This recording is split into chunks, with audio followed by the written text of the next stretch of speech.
my goodness. Wow. He might call. Wow.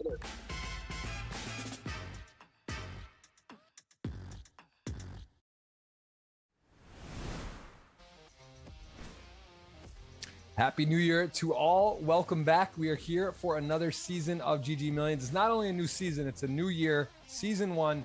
We're going to talk about that. There'll be 2 seasons, but we got my friend Marcelo Aziz Jr. in the building, fresh off his $4.6 million score from $0. That's right, on GG. Got that done. We'll talk about that later. But Marcelo, Happy New Year. Feliz Ano Novo, and good to see you, my friend. How are you? I'm doing good. Happy New Year, Jeff, and all of the fans. I'm doing great, feeling excited, and ready to see some chips in the air. I love it. Well, listen, you just had a massive score, a 7-figure score from $0. Pretty crazy stuff. I just did a interview right after that in the Bahamas with you. You're very gracious to come on the show. You said you're happy to come on. You watch GG Millions regularly, so it's a treat to have you. We're going to get to talk about that score as well as the final table today, of course. And there you can see the result there from second place, 4.6 million, and just a unbelievable score, and so happy for you. So congrats again, pair of bands. And I know there's a lot of Brazilians watching today, as we have a Brazilian at the final table, and Bruno Volkman. You said a friend of yours. We're going to cover a pregame on the players at the final table, as well as much more. So again, congrats and welcome, prazer, to everyone, all the Brazilians coming in here for the first time. So let's dive in. Let's take a look at last week's winning hand. This is the winner which is crazy. This is true. This is random. He's a friend of yours. He's got your picture as the avatar, and he won the tournament last week. So this is completely random. He didn't change it after or whatever. This is his picture. Tell me about this. Who is this? How good a friend is he to put your avatar as his picture? He's a very good friend of mine, Santiago. We met the first time in Brazil. He was playing a tournament here, and we were at the same table, and we got a little conversation. And it was his birthday by that day, so we celebrated together a little bit, and then we became friends, and we talk a lot sometimes on messages. And every time we go to live events, we see each other, and he's a very skilled and talented player. So yeah, I think we brought the heater for him. So it's pretty crazy. That is pretty crazy that he did end up winning. This was last week. Let's take a look at that winning hand. As you can three final tables. First time got the win in 6-4 offsuit. This is the hand. It's heads up. Goes for a defend. We saw this in the main event. We saw 2 of the craziest hands where I was doing Phil Lock 6-4 off. Won massive pots. I think one time took down kings, other ace king, and here we see 6-4 go ahead and peel a flop as gets the middle pair, and can't blame him for continuing here. Now the turn was a queen, and he doesn't have any king jack 9 clubs, so it's heads up. It's hard to make a pair. This is what I wanted to ask about. What do you think, playing one part of Dominguez, very tough player, what do you think about sticking on here? How do you feel about that? Because this is this is a big call. He's setting up a tough river situation. Yeah, I think he still has to continue with pretty much all 6 sets on the turn. I think middle pair should be strong enough to call a turn barrel. Like, he will check raise flop with a few top pairs. So yeah, he still has a few ace highs and king highs to fold the flop, a lot of gutters. So yeah, I think he has to continue with pretty much all. And by the river, I mean, he could considerably don't jam me, but yeah, I take it with the check. I like the check with his holding, right? That he's got it's likely his opponent might have a misdraw because he's got none of those cards that miss that. And then also if his opponent does have a value hand like a queen or better, as we see aces here, he is going to get the jam in. So really nice play, and he gets the win. So again, congrats to your friend, and what a picture, what a moment, what a first title for him. That was just last week here on the new year of 24 as we're in 25. So again, welcome everyone. Happy New Year. Let us know where you're watching from. We welcome you in. This is going to be the first season of 2 for 2025. This is the first, just a blank canvas on the results and the tracking. We're going to get you guys involved with a lot of giveaways and very special things, which we'll announce a little later on. But for the moment, let's go ahead and go into the prize pool today. what we're playing for. We've got ourselves 176 entries.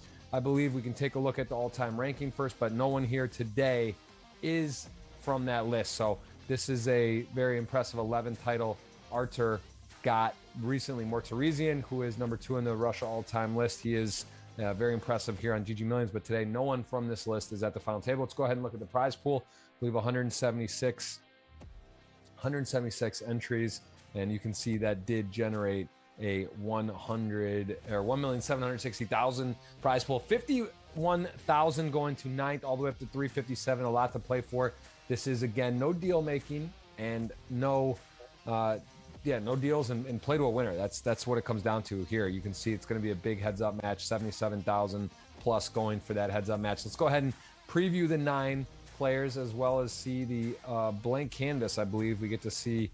They're going to talk about that, where there is, again, this is the first episode of the new year, of a new season, and we can see Viktor Ustinov, who is a very, very tough player with 15 big blinds. Tell me about 15 big blinds here, and when you're in this position, what do you kind of try to do as a short stack at a final table? What's your goal?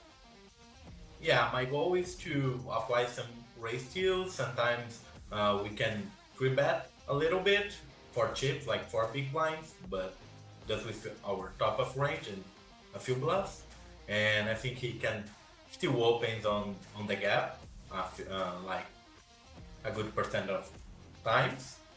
But generally he has to play a bit tight and see if somebody busts before him or try to double up. Yeah, but he's a very strong and talented player. He's been grinding for a lot of years, so Viktor should know a lot what he should do. For sure. He's got over 2.5 million in live earnings, just about 2.5 million, and he is number 33 in the all-time Russia list. You can see that in the mini main event just now in the Bahamas, got 4th place. So he's in good form, coming in, starting his year off with the final table, not have gotten a win ever on the GG Million. See if he can do that today, coming from the back of the pack. All right, number 8. Who's our 8th place player today? Ravid Garbi, someone we see a lot of. Pretty ridiculous resume here too. Over 12 million in earnings on GG. About a 4th of those coming from the GG Millions. Have you played with Ravid, with him? Yes, I have. I have played a few times. He plays very high stakes. So when I think he is one of the guys I most see on the final tables, actually. So yeah, I think he does a great job, and I think he will be a tough opponent for sure. Yeah, definitely. Again, 16 blinds, plenty of chips to work with. 2 wins on 33 cashes, 16 final tables. So he also has seen the winner circle here on GG Millions, knows how to finish off a tournament. Let's see if he can get it cooking. Number 7 is a guy, Adamar Ladva, who we have seen a lot. He is 19 times at this final table, 3 times winning, and various impressive from Estonia. He's been in good form. He has over 3 million in GG Million earnings. He also is 3rd on the Estonia all-time list, and he did get a 260th place at the Paradise main event. So he was in the Bahamas as well. I know over at the Bombay opening in Estonia, the casino there, he did, I think, take 4th or 3rd place as well. So knows how to play live, knows how to play online, and one of the tougher players here. We usually see him with the big stack. Today, he is on a little bit shorter stack, 19 big blinds. We'll see. Yeah, I'm sure you've played with him on GG. Yes, I have played with him a few times. As far as I know, he was a former chess player, so he will know a lot of strategies and meta games, so I think he's pretty good at that. So I think he's strong as well. Yeah, definitely a tough player, capable of winning. Yulian Bogdanov, that is our next player up that we are going to look at here. You can see 3.5 million in GG earnings, not as much experience in the GG Million sector, although it does have 169K in earnings, 3 cashes, with one of those being a final table. So let's see if he can get it done. He also was in the, pretty much everyone's in Paradise. Not everyone had as big a score of you for 4.6 million, but he also was there. He also cashed. He also is up there on the Bulgaria all-time money list. Some excellent players coming from Bulgaria. He sits 11th on that list, as we will go ahead and get to the next player. 21 big blinds for him. And B. Bernardino is our next player, who is probably one of the least that I have experienced with on the show. That's because this is his first final table, has first cash, as a matter of fact. Are you familiar with B. Bernardino? Have you played with him? Yeah, I've played a lot with him because we played both the same stakes. So we played pretty much almost every week. and he's a real grinder. And as far as I know, he's from Portugal, but he lives in Brazil. So yeah, I'll be cheering for him. I take him as a Brazilian as well. I don't know much him in personal, but I think he's a very very skilled and talented player, and he will be tough. Probably players won't know much about him, but I think he's a very good regular, and he will know what he does. For sure. Again, has a bit of an advantage sometimes when you don't know, maybe the players don't know much about you, and he is someone that we don't have seen a ton of on here, not being at the final table before. Maybe he's been in a highlight on some of these hands that we review from earlier in the section of the tournament, but he has not been at the final table. So we'll see how the Brazilian can do today. Let's go to Vladimir Minko, our next player here, who is rocking the Mexican flag, almost 2 million GGMillion earnings, does have a title, took that down. He also in the Paradise Triton playing the high stakes in the main event, a deep run, 19th place. So a guy that's willing to put up 6 figures for a live buy, and definitely some experience and a tough player to deal with. We'll see if he is going to be able to get it done today, as he has 50 big blinds, just under that, with 2.4 million starting stack. What about Vladimir? Have you played with him? Yeah, Vlad, I've played a few times with him, and probably nowadays one of the best out there. I think he's very, very, very strong and very good. He plays so yeah. Vlad is one of the best. I mean, I always like to watch and see what he does, because I think he's one of the guys that thinks the game on the next level. So I think probably, if not the best, one of the best out there. MTT player. Wow, that's definitely high praise, and we're gonna go ahead and go to the next player, who is someone you said you know very well, Bruno Volkmann, a friend of yours, who has 63 big blinds, 2 wins here, 15 million in GG earnings, just hovering around there, and a lot of those coming from the GGMillion, as he has 63 big blinds and of course almost 200 appearances. Pretty crazy. It's about 4 years of playing this tournament, and you can see a very impressive 24 final tables. Tell me about Bruno. Tell me about his game. And he also was in the Bahamas. So tell me about him. Yeah, Bruno is a good friend of mine. Bruno is one of the nicest guys I know in poker. Like, he has a big heart. He's a humble person. He's very, very, very nice. And I think he's one of the best out there. Him and Vlad are the 2 players I most like the play style on the final table, maybe because I know a lot. I always like to watch Bruno and Vlad play, and I was very happy when I saw them both at the final table, because I think they are, so very strong and play very nice poker. So yeah, Bruno. Yeah, I'll be cheering for Bruno for sure in the final table, because yeah, he's good. He's my friend, and he's from Brazil. Well, it might also, he is number 2 all-time money list, only to Yuri, who is number 1. So very impressive. He also on live has an incredible resume, as well as 15 million earnings here on GG alone. So pretty crazy stats, and over 5 million earnings live. So again, very talented player. We'll see if he can finish it off, as he is in 3rd place. And we are going to play a hand from this Sunday, which got him to 3rd place.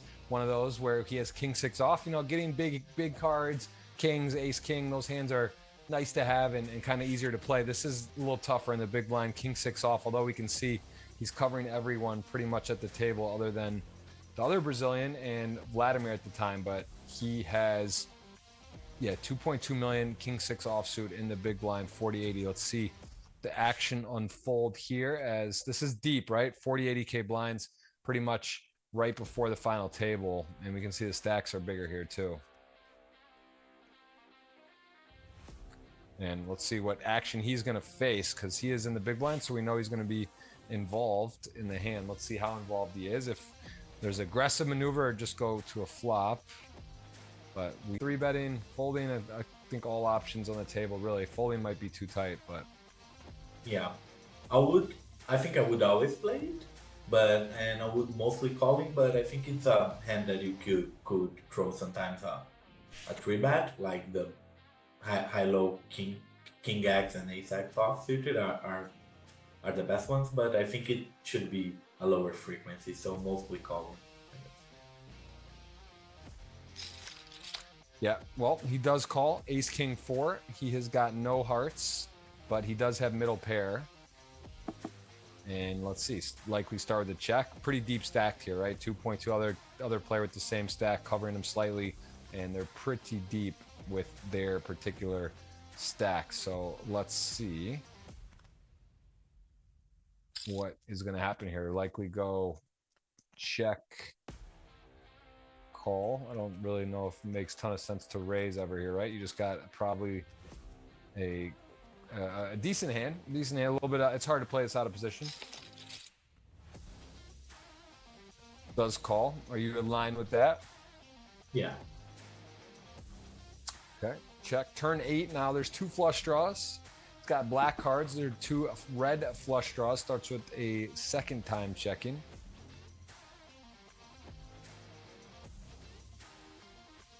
And this can be tough. You start getting pressure here to hold on, because then you're kind of guessing, right? You're hoping you're good, and then the river there's a lot of things that can change. So let's see what happens here. All right, check. Now river. Check or bet? Block. What do you like?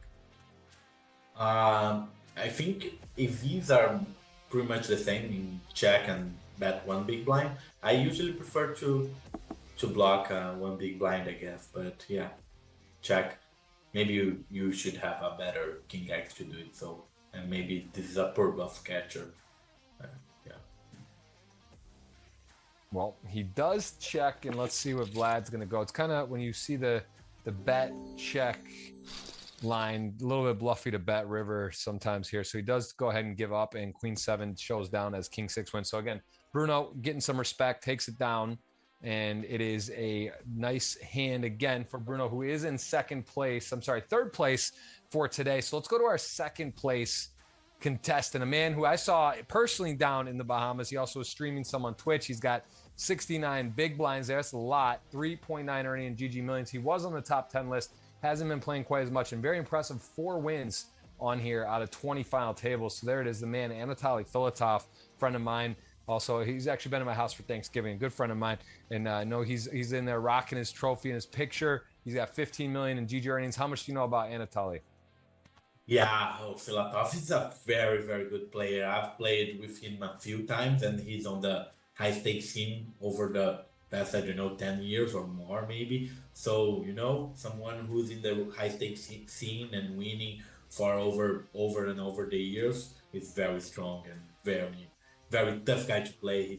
He plays aggressive and good poker. So, yeah, this lineup is like a beautiful lineup. Yeah, for sure. He's definitely one of the marquee names. He's been around for a long time. He's got a lot of results, and he is going to go ahead here and give us a hand. Let's see a hand from this second place stack of Anatoly, 69 blinds from Sunday. Again, we are at the 35K 70, so also pretty deep in the tournament here. And he's got Jack 3 suited. He does cover the players that are remaining after Barack folded, so now he is in the cutoff. Jack 3 suited. Are you opening this hand, or is this a little too wide? Maybe with these stacks, is this okay?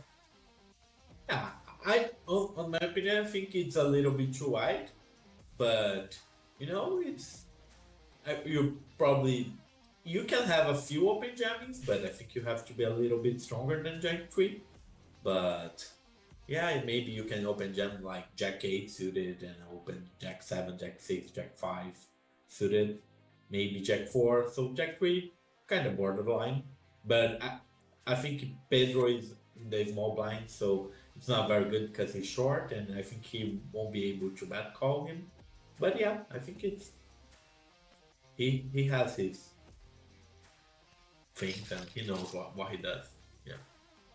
All right, well, he is going to open. Jack 3 suited gets defended. Ace 9 8. He's got Jack high diamonds. Got no real draw, nothing, just some backdoor straight draw, Jack high. Going to come out betting. It's at about third pot. And Samuel, someone who's been on the show, he's actually been a guest here. He took down the 25K Bahamas a year prior. He also has done very well in GGMillion, so tough player. Samuel going to call one here. 6 of hearts on the turn. And the man, is he going to keep continuing? It's a highlight hand, Marcelo. Makes me feel like he is going to come and go ahead and unload the clip potentially here. Again, there's draws, right? He doesn't, spade draws, some other hands, Queen 10, some hands that he's unblocking. And He's going to go for a big bet. He does go big. Yeah. I would bet as well if I rise there with Jack 3. I think it's one of your worst hands and complete air, and sometimes you have to have complete air on the turn barrel range. So this one looks good. I will do the same. Yep, nice bet. And you see the king of spades. That might have been helpful for Samuel. We won't know, but we do know that is Anatoly back in his ways. Big stack at a final table, going for his 5th GGMillion title, as we are going to get to see now the chip leader, Barack Wizbrod, someone who finally got a win. He's been 20 times at this final table. He is your chip leader today with 77 big blinds, almost 15 million. A lot of players with right about 15 million in earnings, and a GGMillion healthy bit of that as well. 4,396,000, and 8th on the all-time Israeli list. He also is in paradise, man. Everyone here was at a whole table. Seems like they were down in the Bahamas. So that is a very nice start to the year for these players. And let's see Barack. Let's see a hand from his final table run from Sunday. Again, this is from Sunday, paused. And we play for a winner every week. And we are going to go ahead and see the Queen 8 suited from Mr. Wizbrod. He is going to open it. Is this too wide? Am I too tight? I know I'm a little tight, Marcelo, but the Queen 8 suited here, 9 8-handed, middle position, some tough players behind you. Are you opening that? No, I don't think I would. I think it's a little bit too loose. Queen 9 for sure would open. But Queen 8, yeah, seems very borderline. Like maybe 10-8 is a bit better than Queen 8, I guess. But yeah, I think it's right off on the top of folding range or bottom of opening range. But I wouldn't open most of the time.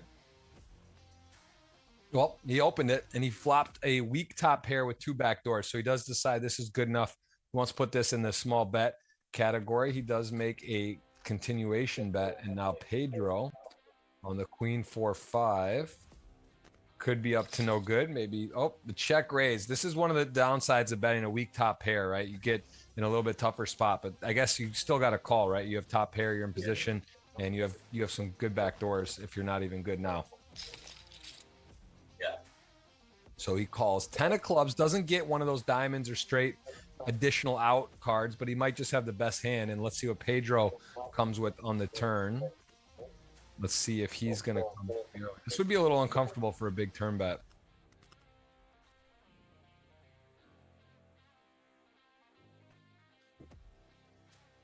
Let's see. Pedro checks. Okay. Are you happy to check, or do you want to try to go ahead and protect here? I think you can do both. I mean, the 8 blocker, I think it's a little bit better to bet on the turn, I think, because maybe one of the hands that he bluffs on the river is like 8-7, so you block that.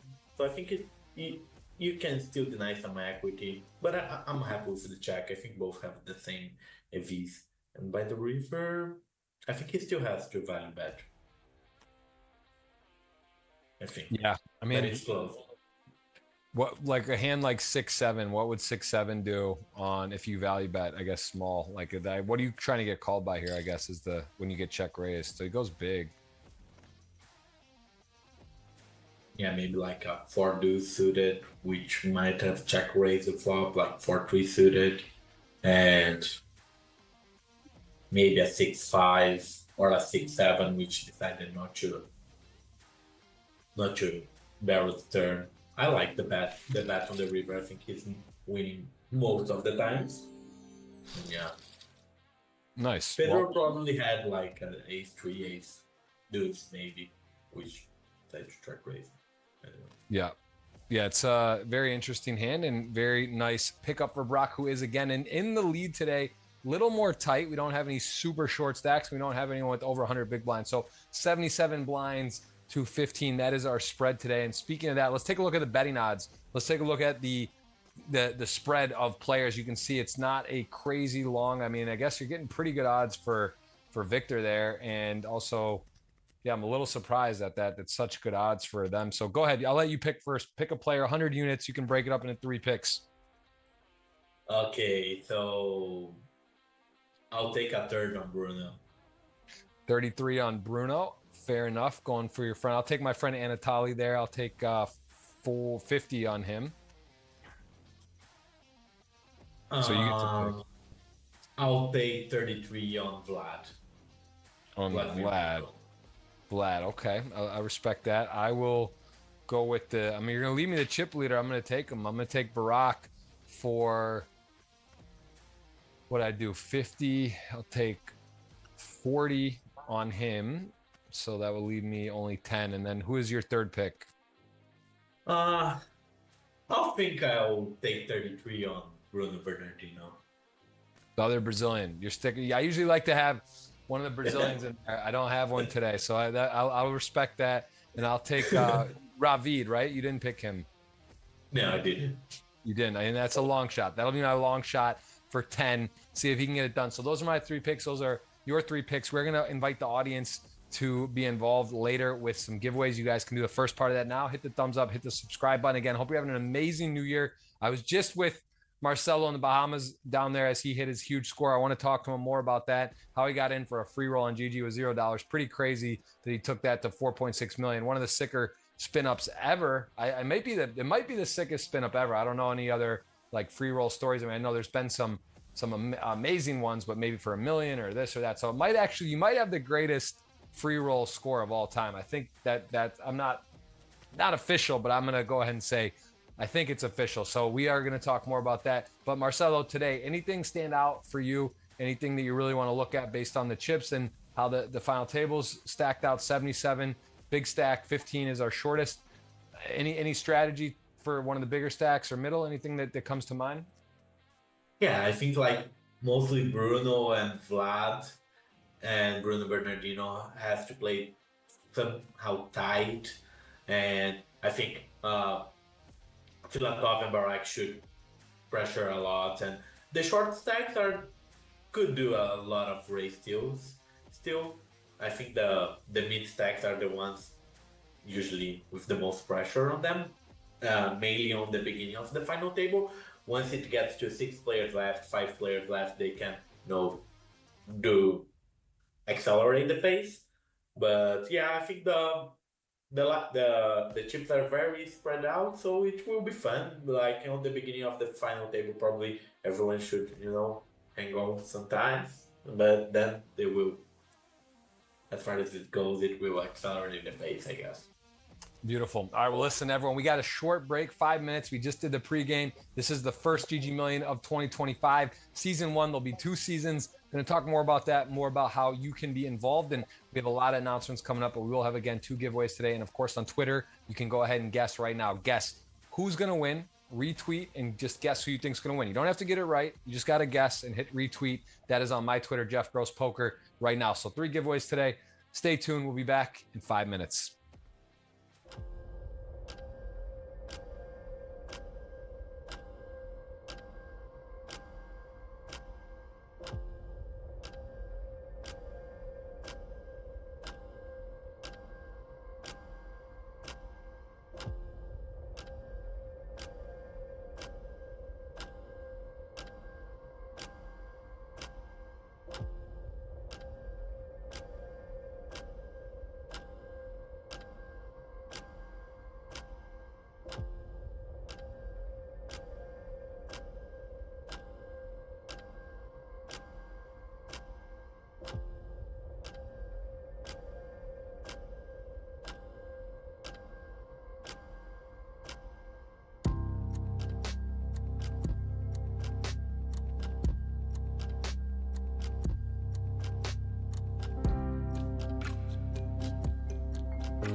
All right, welcome back. If you're just joining us for the first time, we just had the pregame show, the first one of 2025. It's January 7th, Tuesday. Jeff Gross alongside Marcelo Aziz Jr. He is your second place finisher from the Super Million in the Bahamas for $4.6 million from $0. And we are going to dive into the action. But I got to ask, how did you win that $0 free roll? How many was it? How many tournaments did you have to win to go from 0 to get into the 26K? Okay, so I played a 2K WSOP bracelet event on GG, online event, and there was like a continental free roll for anyone who won it from Americas. Would have qualified to that free roll. So Rinkini won it, and I was qualified to a free roll, and like about 10% of the field got like a 2,500 ticket, 2,500 ticket, and I don't know, half of the field got a 250 ticket. Luckily I got a higher ticket, so I had already qualified for the Mega Satellite, and I played a Mega Satellite. I max weight drag a Mega Satellite, which had like 20 seats guarantee, I guess, and for the online flight. And then I played it, and I luckily got a seat, and I played the online flight, and then I built my stack up like 22 starting stacks for day 3 live, and then I think I was chip leader for the online flight. So yeah, it was fun playing online because there was very tough players, and I think I did a great job, I guess.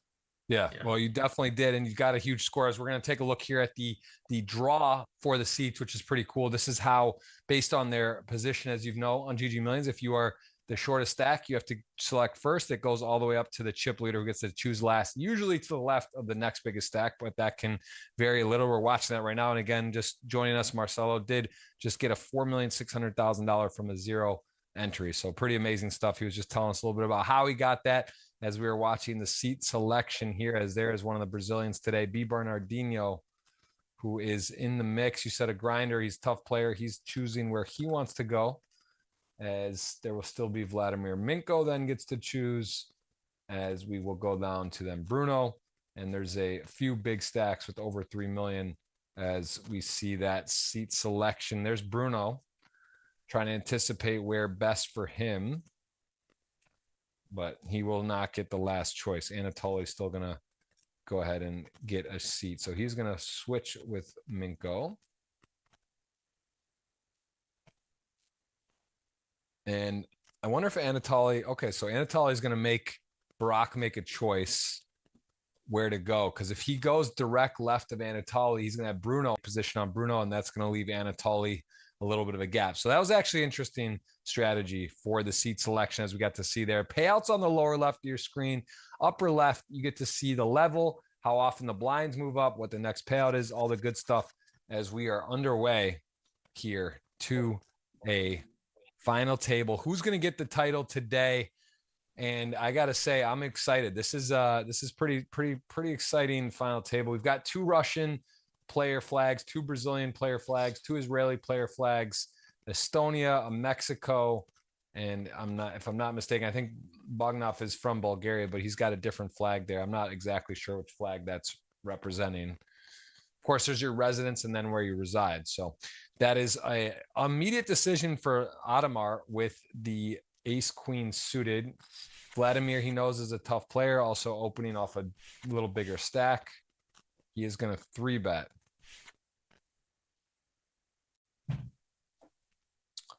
You like 3-bet or flat? Probably 3-bet with the ace queen suited in these positions.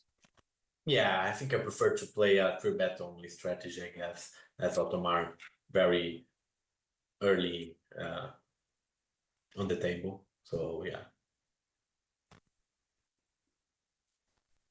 And I think Vlad should, it's already a close open, but yeah, I think it's fine. The queen jack off. And I think he should just fold it. Yeah, anything other than that would be a little bit crazy. Flatting, I don't think is in the possibility. Maybe he considers once in a blue moon a 4-bet, but he will get out of the way as we move on to our second hand here. Welcome again, everyone. Let us know where you're watching from. Hope you had an amazing New Year's. Wonder if you're still traveling or back home.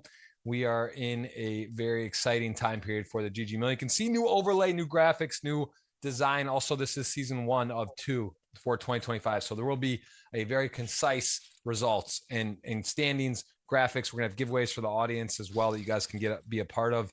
That is going to be pretty exciting. I can't say exactly yet, but I can tell you, I guarantee you, you're going to be very happy, and it's going to bring you in a new way. You're not going to want to miss any of the episodes this year. I can tell you that. And the giveaways work on natural 8. Yeah, if you provide your screen name, we'll get you the ticket. And there you can see lower left a pretty nice new graphic there, giving you the statistics on the player. So Audemars can get a look at his profile here. He gets ace queen again, and I think Vladimir closing the action going to be fine with the 6-8 suited, and that is, we are going to have fireworks here. This could potentially be a double or a knockout right away.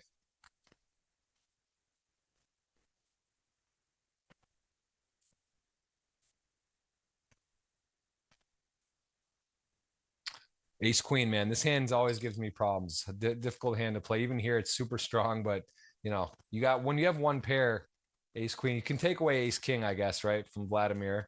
So, you know, you're worried about maybe ace 7, ace 8, 7 8s, 7 8s. Does he defend 7 8 off for the min raise? I think covering by double stack, I think he would. I think he should as bottom of range, yeah. Yeah. But very close though. Yeah, the player stats are a representation from the Sunday statistics, just to give you a heads up. That's not lifetime on the GGMillion, but you can see there Vladimir Minko a little more of an opener and pretty aggressive, as he's going to go ahead and kick this up. And, you know, if you're Audemars, you kind of understand what you're up against here. You're either behind or a combo draw, most likely. So this is tricky. He's going to call, sees a safe turn. And now he does jump into a significant favorite with one of the cards gone. So against the draw, that is. He's still losing a 7-8, ace 7, ace 8. You know, there's some 9-10, there's flush draws, there's 8x heart draw, and he is now have a decision what Minko wants to do here.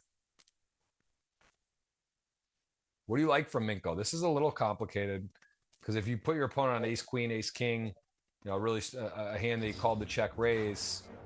All right, he's just going to rip it in. And I mean, I guess Audemars it's too good to fold, right? A little too good. I think it's a little too good to fold. I mean, the king on the turn brings him a better equity advantage, I guess. Because the flush doesn't got there, straight doesn't got there. And yeah, I think on Vladimir's shoes, you have to check raise a few 8x of hearts on the flop, I guess. And with the 6 bringing a backdoor straight is one of your best candidates. You still have to check raise flush draws on the flop, and I think the 8x with the 6 is a good candidate.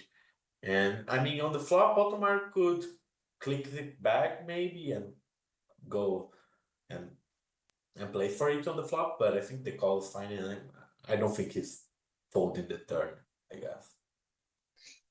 Yeah, I mean, he's burning some clock. They say think long, think wrong. Audemars, very, very tough player. This is not your dream start, right? You're getting put on defense on your second hand. You are one of the shortest stacks as well. If you fold, there's still 2 other similar short stacks, but I don't know, risk premium is a little bit lower. It's and wow, gonna force the fold, gonna pick up chips and force the fold. Are you surprised there? A little bit. I mean, I think the risk premium for him is probably, I don't know, 5 or 6, and his spot odds was like 3-1. Yeah, 33% almost. So I think he still has like 38 or something equity against Vlad's range, because he still has a few combo draws. And maybe ace queen, Vlad could do the same. He could play ace queen like that. So I think he could fold maybe ace jack, ace 10, or like he still has a lot of hands to fold. Like I think ace queen has an effect with the 2 call, in my opinion, and has. But yeah, I mean, we're there's the risk premium, so yeah. Also, another a bit uncomfortable one. King 6 off. You know you have the best hand a lot, but it's awkward, and you're not really in a spot where you're getting cute playing around. So this could be a little bit awkward as well for Adamar. Yeah. It's pretty close between raising for chips and jamming. I don't think I would fold. I would either jam or make like 2.2 big blinds, I guess. It's pretty close though. I think I would mostly go with the small raise and jam like King 7. I would jam for sure. King 8. Yeah. King 6, King 5, King 4. Maybe I would throw some raise for chips like 2.2 blinds. I think it's still a thing you want to do. Maybe you can consider maybe limping, but I wouldn't fold pre-flop. Okay, well that was a interesting hand there. I'm gonna remind you guys on Twitter, Jeff Gross Poker got the $50 giveaway cash for you guys. Can literally all you got to do is go to my Twitter, Jeff Gross Poker. Let me get the link for you guys, and I will put that up there. That'll be a $50 cash. That is already. I see some of you doing that. I'm gonna get you the link. How active are you on social? I saw you don't use as much Instagram. Are you? Yeah, I'm more of a low profile person.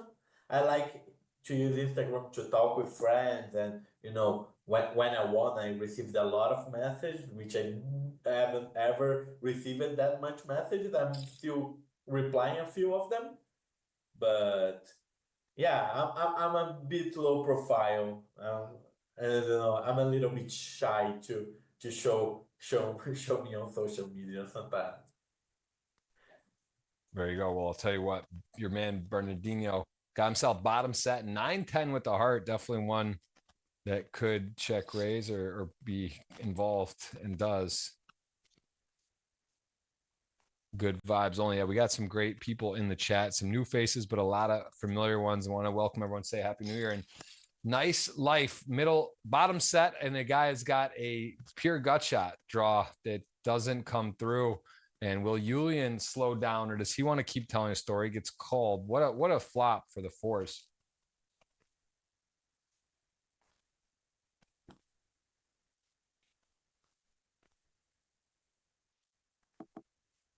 And that is going to be cause to pause. He does not continue. A heart, maybe, right? Maybe it would be a hand to keep betting and tell a story. He gets called and does now slow down. Set basically the nuts, lose to eights and queens. Queens you would have heard about, even eights. So yeah, I think you really do have obviously such a strong hand here. Yeah, I think when it brings the second flush draw, he should slow down more. If it was like a 3 of clubs, he might consider betting for chips, but I think this turn he should either jam or check, I guess. All right, goes for an inviting raise, 180. Pretty good price giving for a flush draw, like a hand such as Jack 10 of hearts, 9-10 of hearts. He is going to go ahead and give a affordable rate, but 9-10 off, not so fun, right? To call peel for the offsuit, the jack, the 3 outs for the nuts. 4 would make you straight. And I think that'll do it. Brock shows a 4, the case 4 that was then.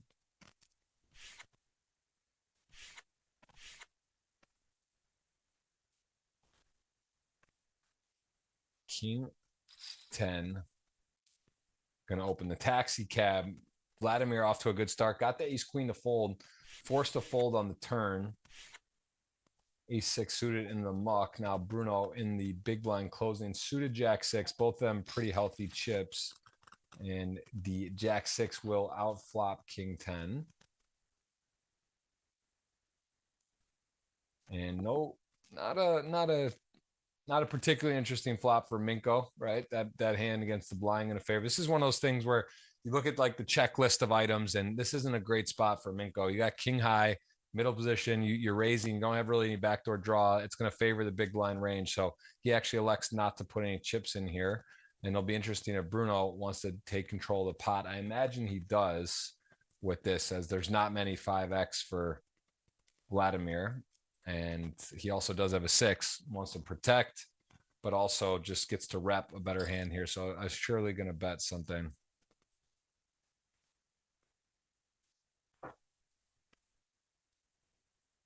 There are 2 flush draws, and Vladimir, though, will get out of the way. Very nice start. We're having some good action, some interesting hands, and we have seen a sort of semi-bluff get through to start. That was the big hand so far against Adamar. Vladimir picked up a nice hand with 6-8 suited. Continued on the turn, put the pressure all in, and ultimately Adamar folded. We'll see how that works out. Of course, Adamar had the best hand. Wasn't guaranteed to be that way. There are 4 very short stacks now.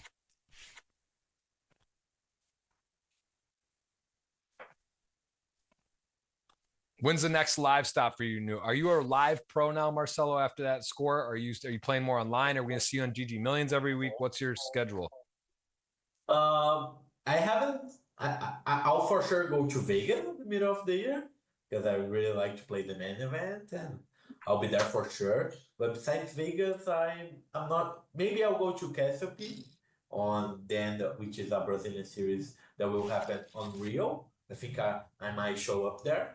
What's the dates on that? I talked to Felipe about that, but then I didn't. On the last week of January, maybe from the 22 or 23. I can double check it. Till the 31st, I guess. It's from the 22 to the 29th. 22nd to the 29th. I might go and do a stop there, and then I'll for sure go to Vegas. And besides that, I'll play a lot online. I'll play a lot online, I guess, as I usually do. And yeah, it will. I'll show up a few times on the GGMillion for sure, but I'll have to get better because those players are very tough. And of course, I want to be at their level, but it's not because I won a big tournament. I'm as good as them. So I'll show up, but I want to get better and play good poker to be there too. This is an interesting hand. Adamar's really getting in some uncomfortable spots early on here, but he is now he bet called the check raise. Brock has him right where he wants him, and then the turn now picks up the nut flush draw. So I mean, yeah, this is pretty dirty hand for Adamar. I mean, the river now, Jack. Brock has kind of the nuts, sort of, right? Does lose to a few hands, but as played, got to feel very happy with his hands. And Adamar is going to be a little frustrated here.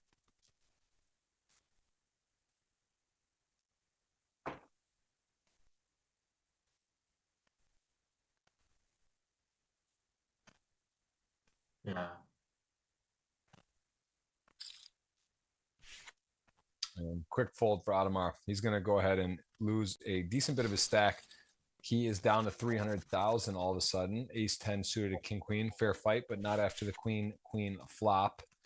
We haven't seen any huge premiums. I mean, there's all of a sudden guys are getting short. We got 4 very short stacks, Marcelo. It's an interesting dynamic going on.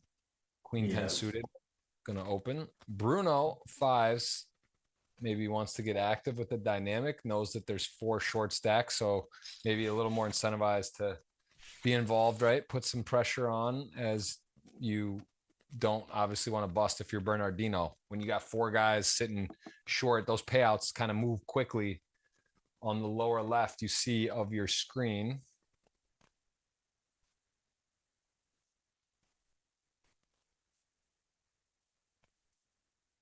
And 5's actually in the lead. Jack 8-4, 2 diamonds. Yeah, I think Bruno could consider start betting on the flop as well. It's probably his worst pocket pair because I don't think he will flat deuces and 3s, and 4s is a set. So usually it's a good hand to start. barreling the flop, and Bernardino could have make a continuation bet, I guess, on the flop at a few times, or because he has a lot of Jack X offsuit, which Bruno doesn't have much, I guess, other than Ace Jack on the turn 5. Yeah, I get with the check, but I think Bruno, yeah, nines and 10 won't fold on the turn, so I think the turn 7 should be mostly check by Bruno as well. Bernardino could still have ace king, ace queen, and I think now Bernardino has to make some sort of he probably has to bluff his hand.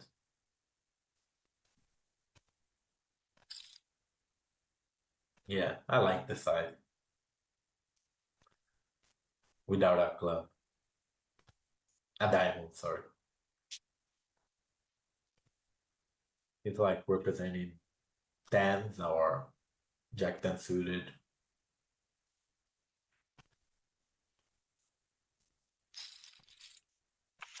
Yep. So Bruno does just call, although he makes, or he did call, right? He just called.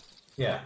Yeah, makes sense. Yeah, he's probably not going to get called by worse. Picks it up. Brazilian on Brazilian, battling there, and is going to stay in house for Brazil. 3.6 million though for Volkman, your friend. He is again number 2 on the all-time Brazilian money list live, and a very impressive player here as he is going to go down a path of tough spot with aces. And honestly, Minko, right, a little more of an aggressive player and tough player too. Is there a world where he fights back here with King Jack, or just maybe lets it go? But this is Bernsey in the house. What's up, brother? It's a Flow Show. Good to see you, man. I'm telling you, I got this idea, Marcel. I want to know what you think. I've been shopping this around. So the GGMillion, we obviously know the final table's Tuesdays. It's fun. What would you think about a Sunday night, like Red Zone channel, where it's like you watch the final 6, 7, 8 tables and you're showing the all-ins down to the final table? Do you think that would be fun? Would you think that's like, would that be a good idea? I'm trying to decide if I think it would, but I want to know your opinion as someone who plays high stakes and also, plays online a lot. What do you think of that? Yeah, I think it would be a great idea, because I think a lot of players open when there is like 5 tables left or 6 tables left. Players open like 3 or 4 tables with the players they most like, and like they are grinding like 1 or 2 tables and watching 4 or 5 and have it streamed with commentaries, and with a good setup would be a great idea, guys. I would watch for sure. I think it would be sweet. I don't know. I'm thinking about it, how it could work, what I would do. And I just, yeah, I think I miss streaming on Twitch too. I used to stream a lot on Twitch back in the day. So I'd like to maybe, do it once a week, Sunday night. Seems fun. So I think about it. We got an all in 10s to Jack 7. And look at that. Jack 7 out flops Anatoly, the 1 over there on the screen. And that is going to be a double up for Ademar short stack. Going to rejoin the other. There's 4 people with about the same stack: 630, 640, 655, 60, excuse me. And then we have sort of 4 big stacks. So it's 4 short stacks, 4 big stacks, and it's kind of just 2 groups of high and low where you're at. So this is an interesting dynamic today. Yeah, this is interesting. Very interesting. And if this can get awkward for the short stacks, right? Because you're kind of like, you even here like 9s, you don't want to be the one to be the first one to go. And you realize there's 4 other people, 3 others that are also very short, but it's just too good a hand, 9s.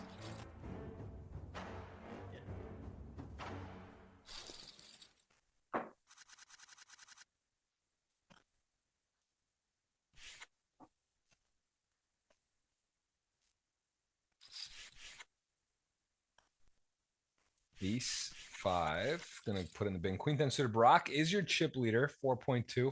Bruno hovering. And Anatoly has a little bit of a setback so far, but not a huge deal. He has still got 3 million. So 3 million, 3 million, 4.4, 3.6, all the way down. Anyone's seat stand out for you here? That's a good spot. You mean like seat wise? I didn't get it. Sorry. Like, is anyone's seat here seem particularly advantageous? Obviously, Barak on the left of Bruno. Anatoly maybe where he sits, or Vladimir, because there's no one. Is there any seat that you like that you think is really good? Yeah, I think Barak. I mean, because he's on the left of Anatoly and Bruno, and like Vlad with the other big stacker is not very close to him. So I think Barak's seat is and he has the chip. So I think and Vlad's seat is good as well because he's polar with the other big stacks. So I think Vlad and Barak are the best seats, and Bruno is the worst, and Flatov is not very good too. Ravi's gonna fold eights there. A little different than nines middle position, eights under the gun. He would have taken it down if he had played here, but I mean, do you blame him there with eights, or is that sort of the cutoff? Maybe just borderline nines you would play for sure. Yeah, I don't blame him. Seven, I think it's a fold. Eights seems the borderline. You could either open or fold. I think I would still open, but I don't blame the fold. But I think I would open. Well, he would have flopped the set. But not the best blockers. Yeah, he would have just taken it down, though. I don't think anyone was going to be playing. But we still continue on eight-handed. Ademar had a little roller coaster ride. Geralda, Andrade, good to see you. Happy New Year to everyone. First show of the year, and it is the first season one. This is a brand new season for tracking on GGMillion. There's going to be 2 seasons in the year. Can't give you too much more detail, but I can tell you you'll be involved. There'll be giveaways. There'll be exciting things, and we will be having a leaderboard for this year, as last year's kind of rolled into one. It was sort of just ongoing. Now it's a very firm cutoff, with this being the first episode, first for the rankings. And Matthew saying he would have min raised eights on the gun. Yeah, I like that. Jack 10 going to go ahead and rip it. And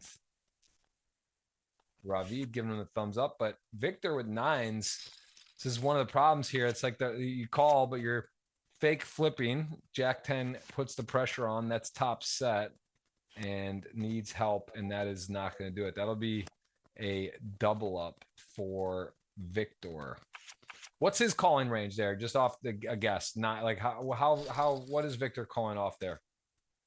The minimum hand. I would call sixes plus. I would call sixes for sure. Fives would be close, but I think I would fold, as this setup is very close. But I would call like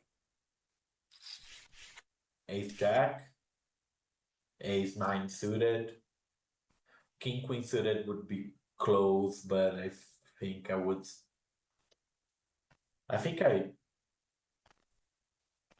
I would still call king queen suited. Ace jack, ace nine suited. I guess ace eight suited, and ace 10 off are borderlines, but yeah. I think I would fold. Look at this. Anatoly going to go ahead and take it upstairs to the king jack off, knowing Barak capable, willing, and able. Anatoly saying, hey, look, I stream on some slots. I stream nowadays. I'm having fun, but I'm also still a player, and I'm coming with it. King jack, and honestly, ace 5 off. You just start. He's not. Is he just going to put it all on the line there? No, probably not. But definitely not impossible. I just don't think you won't normally see that type of risk. I don't think, especially with some short stacks, and just seems a little too aggressive.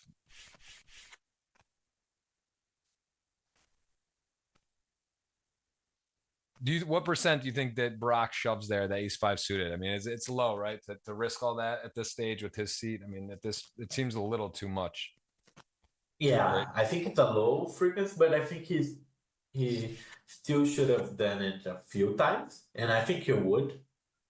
I think he just decided not to do it this time, but I think he's still a play he should have done at least at some frequency, like a 5-bet jam, I guess.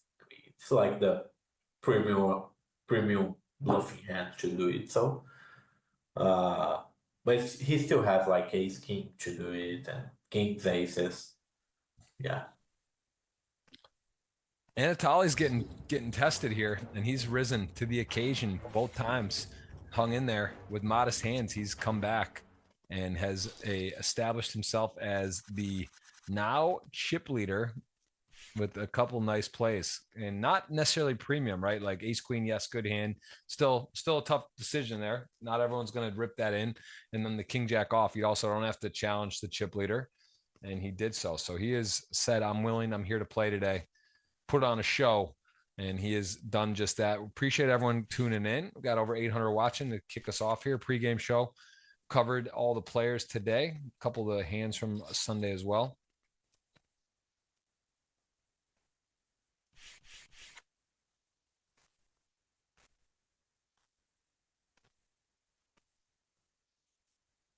Two nines. Gonna go ahead and open king 5 for Adamar.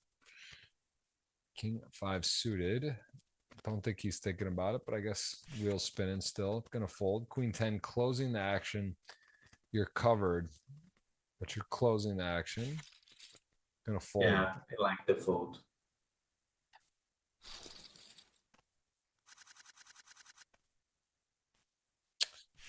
All right, we got a queens and we have ace queen. So Victor, who did 3-bet king queen off just now. See with ace queen what he wants to do. It's a bit unfair when you have all the chips and you're a tough player and you get this type of hand, right? Because like players just figure you're going to open the king 5 suited, all these really dusty hands. So when you get ace queen against this spot, it's sort of a setup. Yeah. I think he will call the jam, and I think he did it. If someone wakes up with a hand on his left, he would fold the ace queen, I guess. But now I don't see how he folds. Okay. No. Wow. All right, Victor making moves, opening up the game, but also bowing out, not parlaying his aggression. He does get out of the way. And here we see again another hand where this actually the price, this is going to be Bob Barker. I think it's just going to be the price is enough. He's going to have to call 380, and king jack could be flipping, could be alive against ace queen. It's going to be dominated, but price is just too good.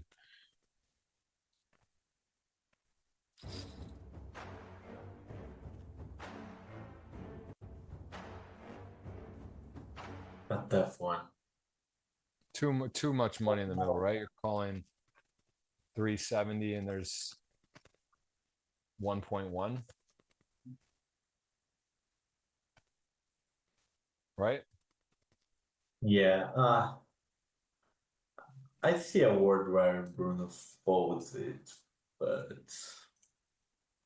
There's 60. He's got 180. Yeah, I think I would fold the king jack offsuit.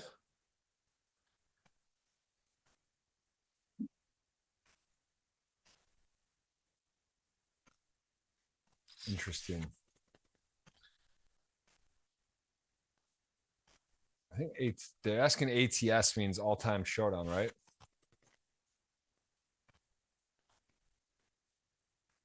You know that stat? Yes, it's attempted to steal. It's how much a player opens from hijack, cut off, and button.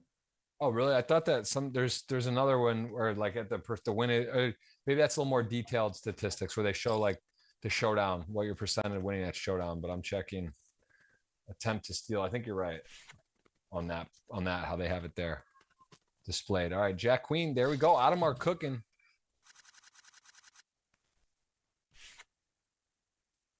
Attempt to steal. I believe you're right. 10-3 for Vladimir. Not going to play that. Victor going to come in with the ace jack off. Get sevens to fold. Barack closing the action.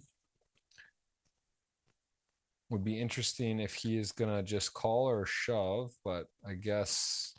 Like this shove. Yeah, maybe force a few better hands to fold and then maybe be flipping just sometimes instead of just calling, being passive and then getting pushed out. So yeah, takes. I think Victor should fold, I guess.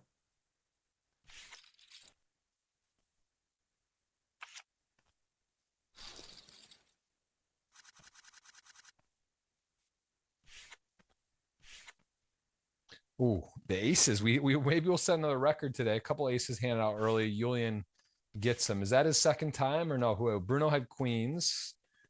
Aces was with, I think, Vladimir, or am I mistaken? There's been a few aces handed out.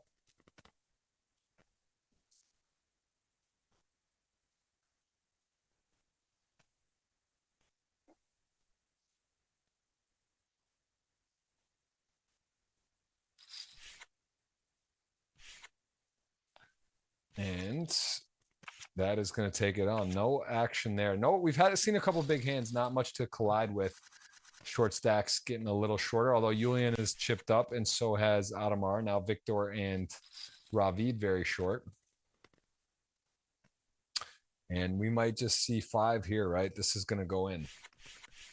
This is going to be our first real threat. Victor, we did see Jack 10 and 9s already flipping. He's going to this time be doing it again. Also 2 overs, this time suited, this time the tier 1 ace king. 5 cards on their backs, 9s to ace king, ace in the window. Needs to get a 9 on the river, or that will be 9th place for the 9s. As we see a 3 across club, though, can't be a 9. So that is a 7. And that is GG. Good play, good game on his way out.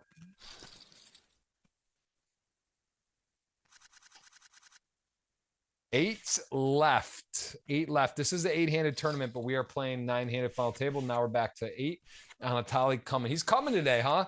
I think he ate his Wheaties, Marcelo. He is playing some poker. He is in there mixing it up, and he is coming for the title. He has got another pot his way. He's got 4.5 million, 4.6 at that, and he is your chip leader at the moment.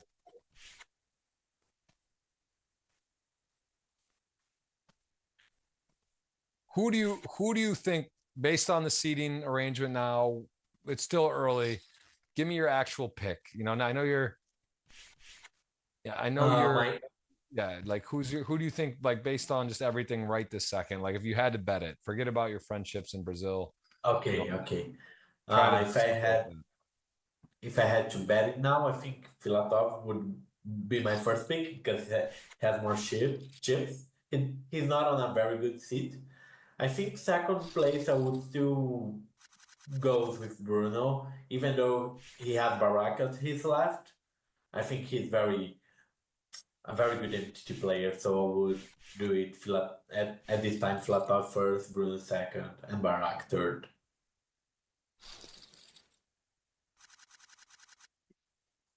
I like that. That seems fair. Ravid has a lot of work for him here in 8th place now. Queen 9 suited. He is the shortest stack by far. He's got about 6.5 blinds. Yeah, I think he's jamming.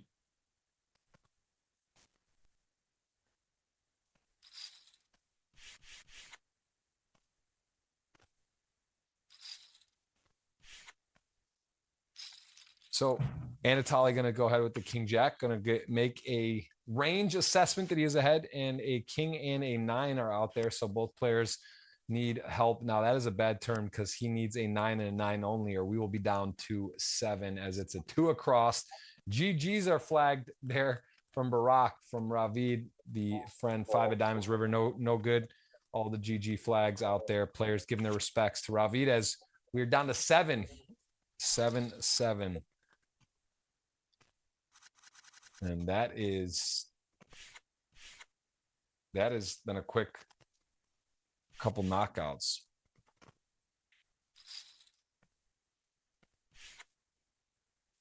King 8 suited, gonna open it up. Jack 6 off. One of those sort of unfortunate hands, just not fun in hold'em, but we will see a defend. Neither player connecting.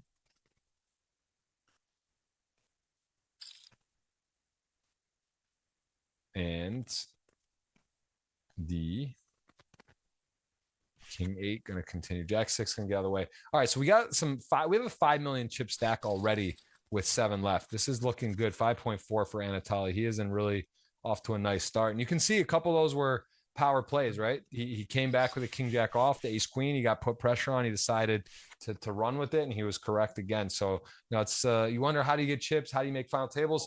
You got to take some chances. You got to put some pressure, play some poker. You can't just wait for kings and ace king and queens. So Anatoly's showing us how to play. If you want your aces and kings to get paid, you sometimes have to pretend you have those. Good If point. not, they will always know you have it. That's a great point. That's why, yeah, having that balance, the ace five suited, ace four suited, the king jacks, some bluffs, some good hands to balance is important, and great point here. And that's why it's tough, because these guys are constantly balancing, and that is the hardest part to know. What do they got? That's the best players are able to figure it out a little better than others, make good folds, good calls, good reads, good jams.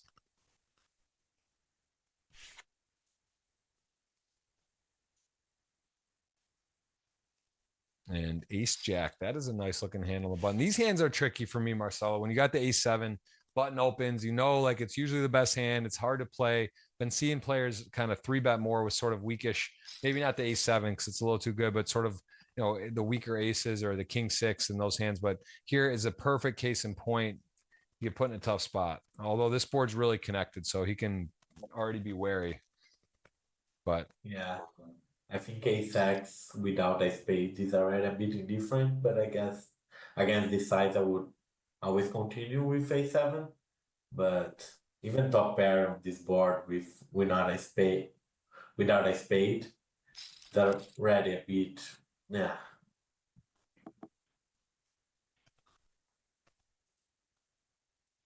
nice to have the jack of spades, right? Ace jack, pretty strong hand here. You got blocking jack 10, have the nut relevant card, and you probably just have the best hand. So pretty confidently you get to bet here. Not worried really about getting raised.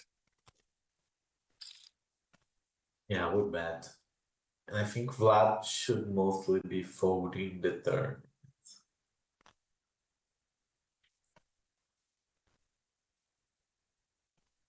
Yeah, you might think your opponent has a strong spade, but to give him top pair with the best spade draw, this is just such a good hand for Bruno. Vladimir's got the wheel spin. Going to continue, and this run out's a bit problematic, right? Jack X, 10X, some spades. Going to be some bluff candidates for Bruno. He's going to open 9-10 off. He's going to open, Jack 8 or Jack 9 with a spade, those type of hands. So this is sort of tricky here.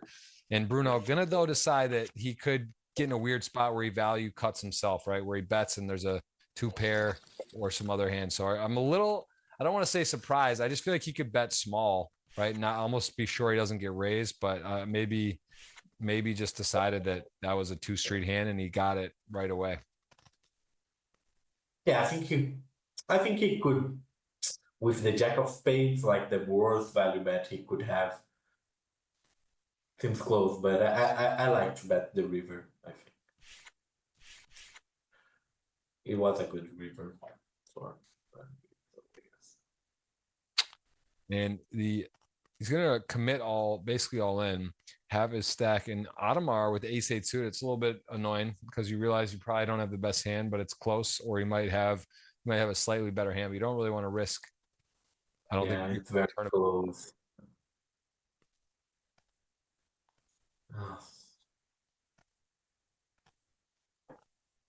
Based on his game, I think he's gonna fold. He's past that ace queen on the turn spot. I think that this is not so super like, oh wow, I'm surprised there. He's gonna put it in. He still does have 320 behind if he's wrong. Could always get there, and he could have just had the best hand, but the ace queen vulnerable here has to fade a 8 and an 8 only on the river. And it's a 6. So that is a nice double for Julian. It's always, again, biased, whole cards up, and you try to make in a neutral decision, but I just think that seemed like a little bit ambitious with the ace 8. How many chips was it? It's like 10 blinds? Yeah, it was almost 11 blinds. It's a very close, this ace 8. I don't blame him, but not sure if I would have taken it. Yeah. I think ace 9, he should always take it. Ace 8,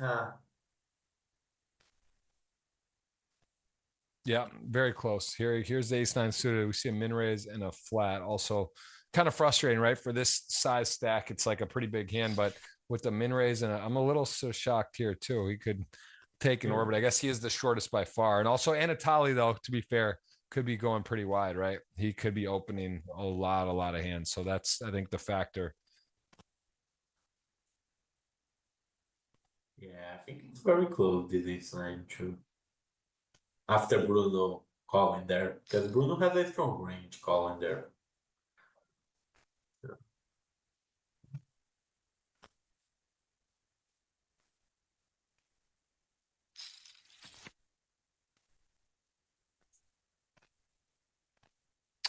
Well, bad spot for Audemars. He needs a lot to go right. Needs a 9 specifically, running clubs, or an ace if somehow Anatoly gets taken off the pot here, but I don't see that.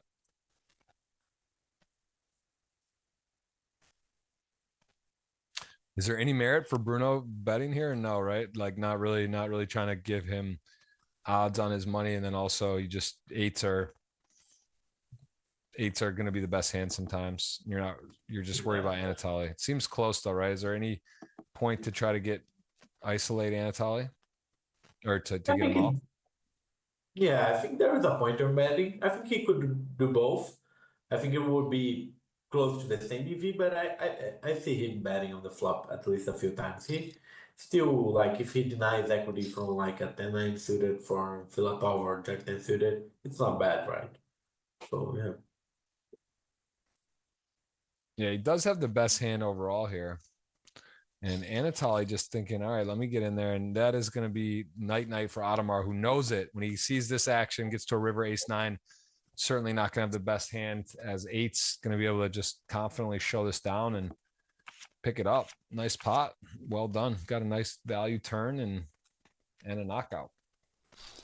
Down to, what is it? We're already down to 6. Is that right? We've lost 3. So 6 players left. No real short stacks at the moment, 30, 60K.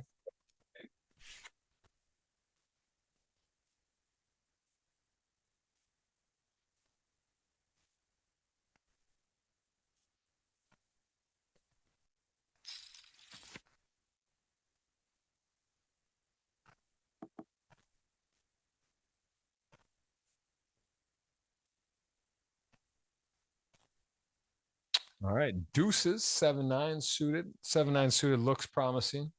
Backdoor hearts, gut shot, deuces in the lead. Gonna come betting.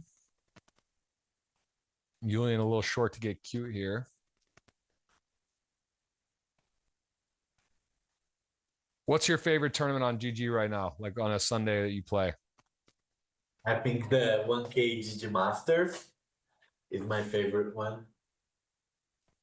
It's the one I've been playing over the last 3 years, maybe. So I think it's my favorite one is the 1K GG Masters. Nice. What's your best result in that? I won it 2 times. 2023, I won it back to back. I won it on the Sunday, and I won it on the following Sunday. Wow, that's how many players is that? Like 700, I guess. Wow. I mean, yeah. So that's pretty crazy. That is, I mean, just so again, to clarify, those that are wondering, you did win a free roll on GG to get into the 26K, but you do play a lot and you do have a lot of experience. You are a tough professional. So you're not like you're just clicking buttons and you've never played poker, obviously. Yes. Yeah.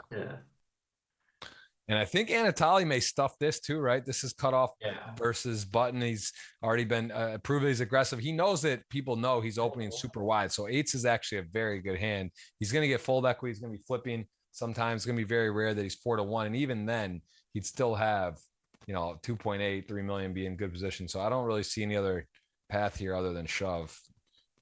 Yeah, I think he's jamming. I mean, I guess you could argue to call. It just seems bad. You get outplayed and you just, wow, I'm a little shocked. I guess he's giving Julian some credit thinks he's being pretty tight there. And we got a mystery hand for Marcelo. Mystery man Marcelo, 8-9 suited from his friend. He knows how Bruno plays. They're friends. Let's see what's going on here. I think we're going to start with the button out raise, and then we'll see what happens from there.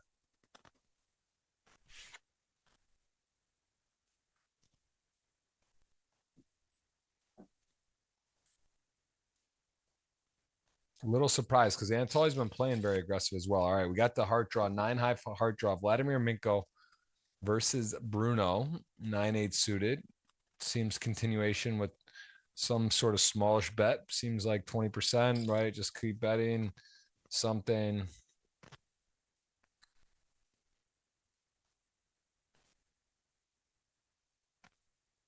Don't really expect to get check raised much on ace jack deuce, right? As the button open and flatting. So you get called. And now, wow, you make a strong flush. You lose to the 10 queen or king. So you have the fourth nuts, right? There's 3 hands that beat you, suited combos. Well, 3 better flushes, I should say, more than 3 hands.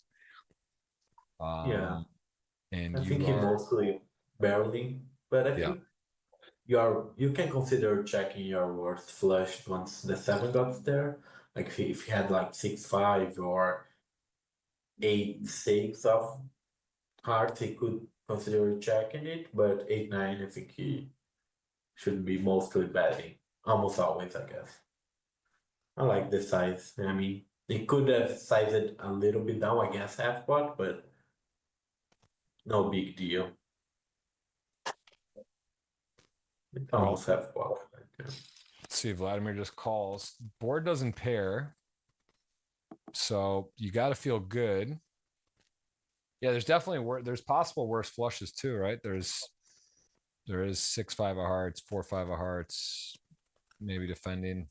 It is hard to make a flush. It is a heads up pot, so you got to feel good. What are you going for sizing here? I think once he has a 9, which blocks a few calls, he shouldn't size it that big. I think 700, I guess. Yeah, 800 almost. Yeah, I think I would do something on this region. If you get check raised here, what do you do? I cry. All right. Yeah. But yeah, if I get might get the tissue box out. It is a mystery hand. Other than the size, I don't know. I mean, that would be a crazy spot, right? To get raised here would be pretty wild. Yeah, I mean, Vlad bluff should have the king of hearts almost always. Like his bluff should be, I guess, something that doesn't block the bet folding range. So he shouldn't have like a 7, I guess. So his bluff should be king 10, king queen, I guess. If he doesn't check raise down on the turn, which I think he wouldn't. Wow, gonna call and gonna get shown Jack 9, a river 2 pair. So nice pickup there. Bruno gonna go ahead into the massive chip lead, 6.4, 4.7, 3.1, and Vladimir gonna get a rough river there. Gonna get a lot of his chips shipped away as we see Anatoly right back to work and Barack with the pair of 8s as we are 6-handed. Still, wow, big hand, nice pot for Bruno. Yeah, the Jack 9, even though he had 2 pair, I think it's a bit indifferent by the river. I think it's better to have like ace-x with a heart than to have 2 pairs on that spot, I guess. Like Jack 9, maybe Jack 9 is a little bit too thin to call the turn as well. Without a heart. But, you know, it's against the button and Vlad knows what he does. He for sure has his reasons. I'm 100% sure.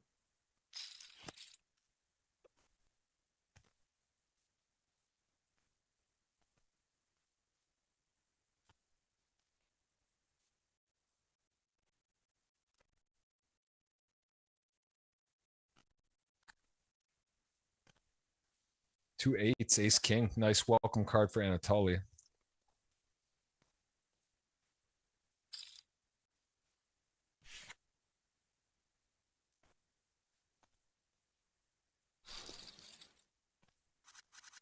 And Barack going to get out of the way. So we are still 6-handed here. And I am got to say, I've been impressed with the play. Been impressed with the play. Bruno now got to be one of the big favorite with his experience and how much he's played on GG Millions. He is Definitely knows the format, knows how to close it out. And he is in a good position. Brock still doing his thing, 2.8 million. Queen Jack in a race. Anatoly 5-3 off. Are you defending almost anything here? Or are you getting out? He's also short stacked, the player. It's like not a big the risk, what's the word? Implied odds aren't great here either. Yeah.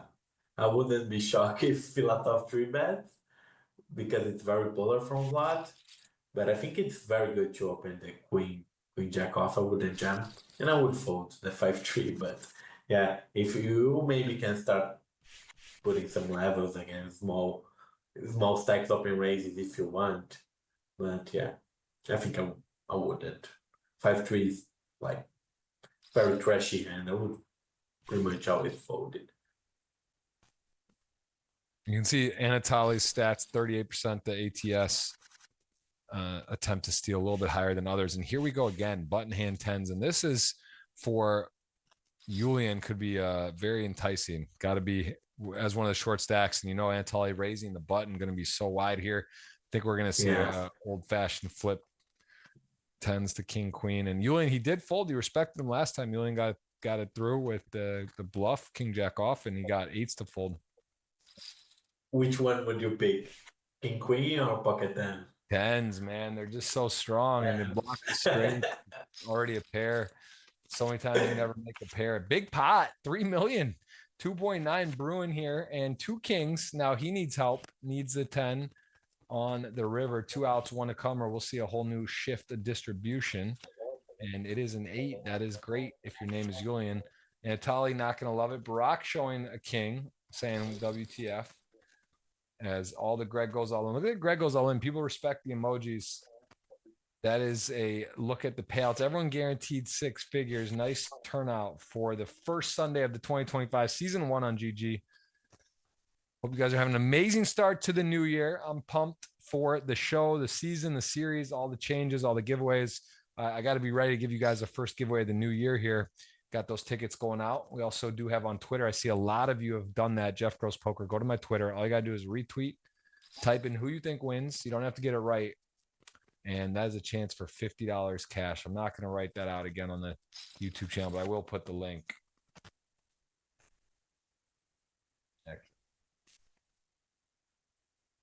There's 20 of you who have already done that.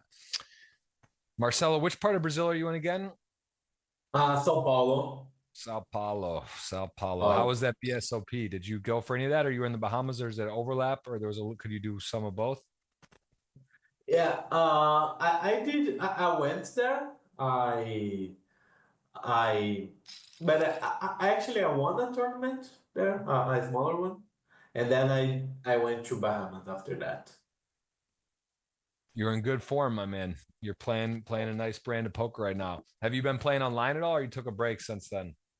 I played yesterday for the first time. I played after the winning. I grinded yesterday, and I'll probably grind Thursday and Sunday for sure. I'll try to grind at least 3 or 4 times a week. I won't change my plans much, I guess. I will play higher stakes for sure, but you want to fill that trophy case up with trophies, right? I have a trophy there, a few trophies there. Nice. Very nice. Kings here gets a pretty good card on the river. Unlikely his opponent has a queen. He could target a 10, although this is a lot going on. There's flushes. Queen X does beat him. He's thinking, does he want a value bet? He does decide to check and takes it down.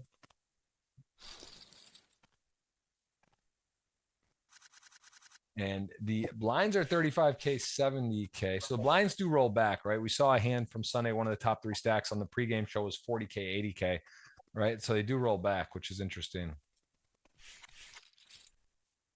And this now is a walk.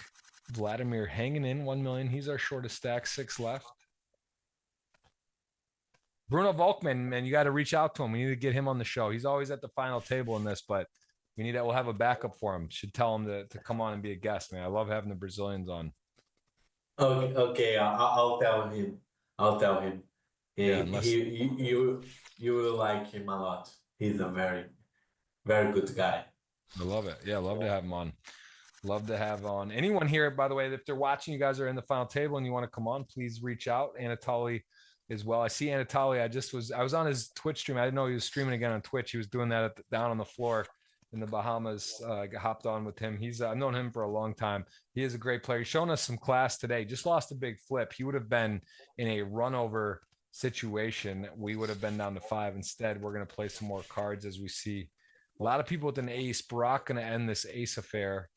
Likely, although Julian just got some chips. Ace 5 suited. We know that's a one of those ones people like to throw into the aggressive mixer.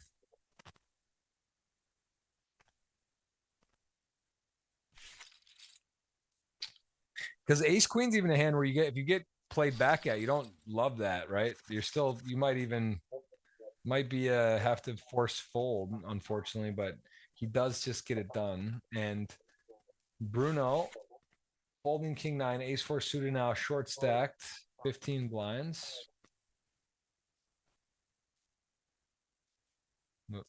Yeah, no, a little less. Ace 4 suited, gonna open. What's your biggest online score? It was on GG Masters. It was 124K, 124. Yeah. So I got a much bigger one now, but it was 124K.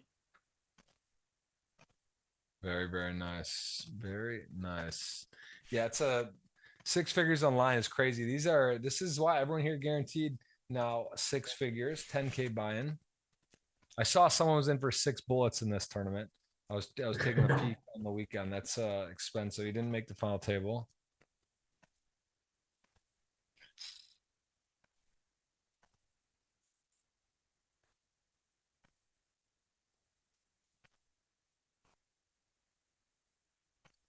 Yeah, I gotta say, this is the entries. It's impressive that many people come in this week on a tournament. There's satellites, people pop in and fire, and you really do get to play with the best in the world. It's a tough tournament, but it's an exciting one. There are a lot of satellites. What do you find is the best satellite? If someone at home wants to play, what would you say is the best way to get in? For what price point? The 1K, is it 500s? Is there some other ones? I think the best way to get it for a cheaper price, there are a few step satellites to the mega one, which is 10 seats guarantee usually, 8, 12, 10, it depends on the week. And there is a 108 step satellite to that, so you can maybe try to play a few of them and get your ticket to the mega satellite for a cheaper price. And I think it would be the best way to give it a shot would be to play the 108 and win the step satellite to the mega one. I think you can play a few of them. Okay, that's great advice. Great advice here. As we see, Queen 10 has the nuts, Jack 3 is a jack, and a nice swell had the nuts, board pairs, but as played, got to feel pretty confident with your nuts. Losing to a boat. Bruno, wide ranges here, blind on blind. Does think about it, but ultimately gets away.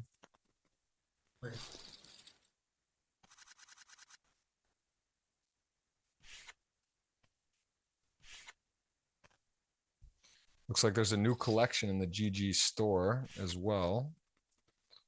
I saw that pop up on the screen. I like the new overlay with the camera stacked and the prizes on the lower left.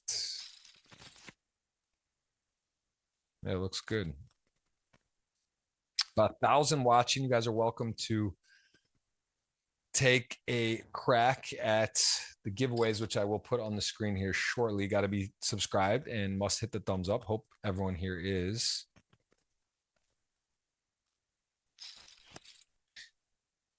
Yeah, Greg, I sent you a message, my friend. I saw you. I tried to send you on, I think it's because you have natural 8, and then I tried to send you PayPal and it didn't let me do that. So we'll figure it out, man. Enjoy the show. Don't worry. we'll get you away, get you 50. I'm sure you have a friend who has a PayPal or can take the ticket on GG. And you never know. Hey, you just won 4.6 million from a free roll. 50 or $100 ticket can go a long way.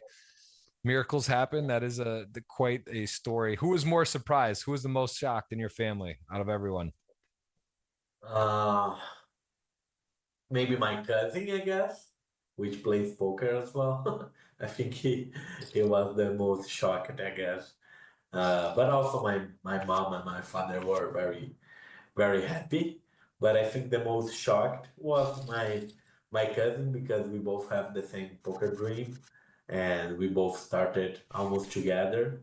So and we both always believed in poker and always believed it could be true. And we always said, "Oh, we will win a 7-digit score." So yeah, I think he was maybe the most shocked one. Yeah, it is definitely it's just kind of surreal to have that kind of score, especially coming in for that amount. And did you do any kind of, and again, you don't have to answer by any means, but in terms of, oh, look at this, Queen 10, Barack just leveraging the situation, going to shove here. Did you, although you won the free roll, and sometimes when you sell action or swap with people or do stuff, did you do anything, or because you free rolled in, did you just have it, or did you, because maybe normally you get whatever, right? I don't know your normal setup and how you do your deal, or you might have teams or like friends that play in a community. Did you sell some action too to hedge it, or did you just run it on yourself? And you don't have to answer that, but No, I can answer it. It's not a problem. I play with a player group and we have a swap. So we basically want the same thing. We are 5 players, so one fifth for each because we swap everything. And it's on a player pool. So yeah, I won the 4.6, but I actually for me won like 1.5 because we play on a swapping group. wow, that's crazy. So multiple miracles answered there. That's so cool. So cool. Big stuff here as we see the King 10 and Ace 8 open ended. King 10 in the lead.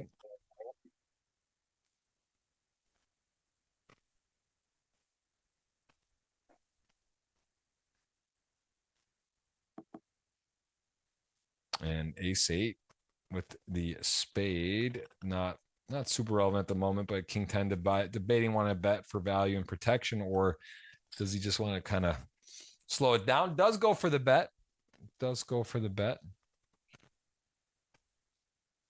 He is against the big blind range. And the queen, bit scary, that river. But Anatoly going to miss. And likely Bruno happy just check down, right? He's got the 10, probably good, but scary. Could lose to some things, Jack Queen, or I don't think he's going to value bet there, but. It's close, but I don't think he will either.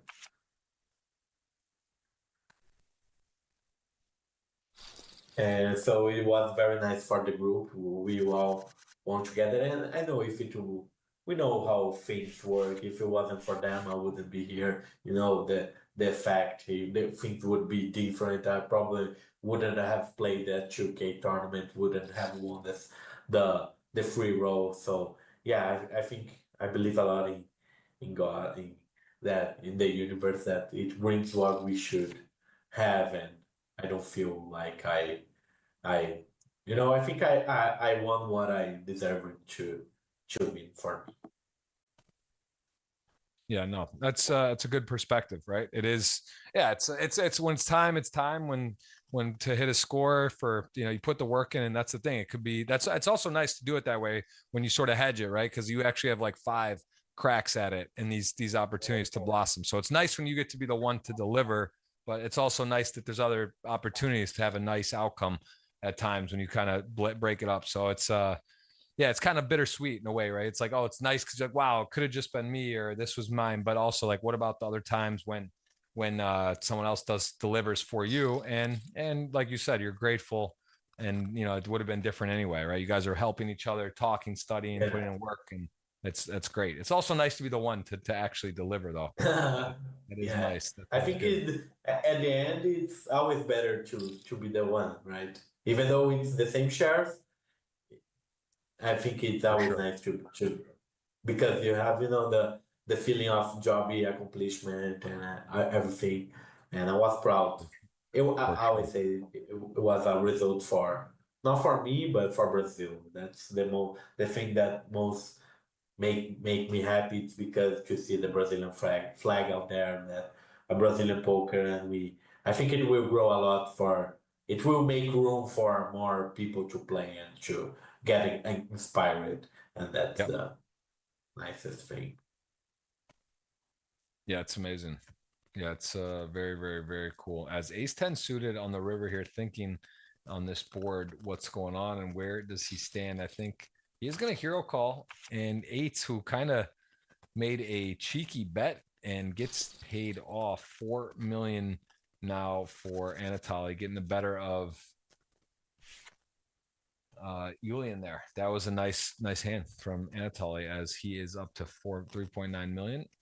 And Minko gonna be running in with his 10 blinds into queens for Bernardino. Can see if he can hold that with the queens, as we see 110 gone. Didn't see an ace gone.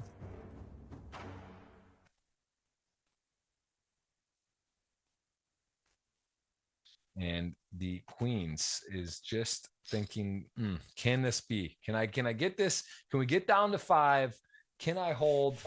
It's gonna imagine he's got the best hand. He does. Queens to ace 10 in the lead, and a quads. There's a daily quad check off. That is conclusive, and pretty much that. Oh, ace on the river. That's even a little bit insulting, as that is a nice pickup for the Brazilian squad there. They're down to 5, and we can see the payouts there. Everyone guaranteed the 129, I believe. Does that say? It's a little bit hard for me to see on my screen. I think 129 is. I'm sorry. Everyone will pick up 135. This is now ace king suited to ace king. Pretty dirty one. Likely the money just going to go in, and there'll be 2 flush draws versus 1. The favorite, if you're at home, do you know the answer? Would you rather have 1 flush draw or 2 here? Type 1 for 1, 2 for 2. There is a right answer, although I could see how that could be counterintuitive. Shot clock, no one's super short. The chess clock in the middle. Got over 1,000 watching now. Let us know where in the world you're watching from. Hit that thumbs up. Be subscribed. Be ready for the giveaway. Going to be queuing that up here very shortly. 2 giveaways, one for a $50 ticket, one for $100. Greg, I'll follow up with you on Twitter. I, again, did send you a screenshot. I did try to send, and here we go.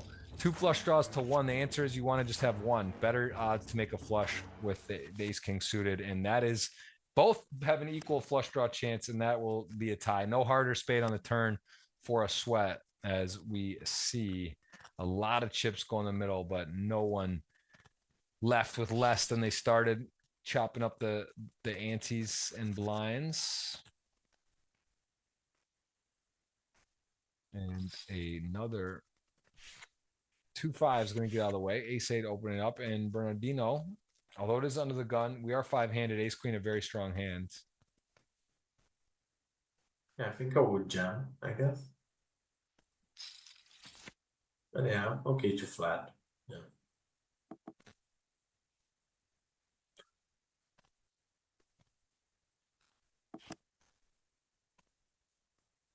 Ooh. Frustrating for ace queen, right? You're kind of trapping and pot controlling. You get a board that actually should be better for you, and now you start leading into effectively the nuts just about, and that is a ridiculous run out. We're seeing quads twice in about as many hands, and ace queen here. I mean, when he checks the board like this is gonna be weird. I mean, he's gonna come and bet. I don't think he's really going to ever expect to get raised too as played, right? Because you don't really put your opponent on 10s plus checking the flop. So now when you get raised and you have ace queen, it's kind of weird. Like, what does he really have? Yeah, maybe Anatoly could have aces, maybe, or a 9 which decide to check the flop, and now wants to raise that.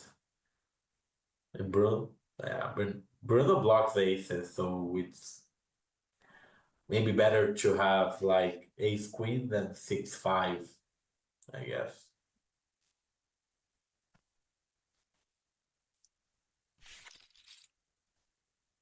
Gonna make the right decision in the end. Pretty nice run out for Anatoly. Could have gone differently. We got another mystery hand from Marcelo.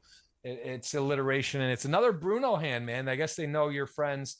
They're gonna see how you play this one, as we see the chip leader gonna be playing the King 7 suited, as the hand isn't open as the chip leader. 107 thumbs up. We're getting ready to queue up those giveaways. Top pair. It's a weak one. Some players like to put this into a check, the weak top pairs. What do you think here? And big stack. They're pretty deep, so he does check.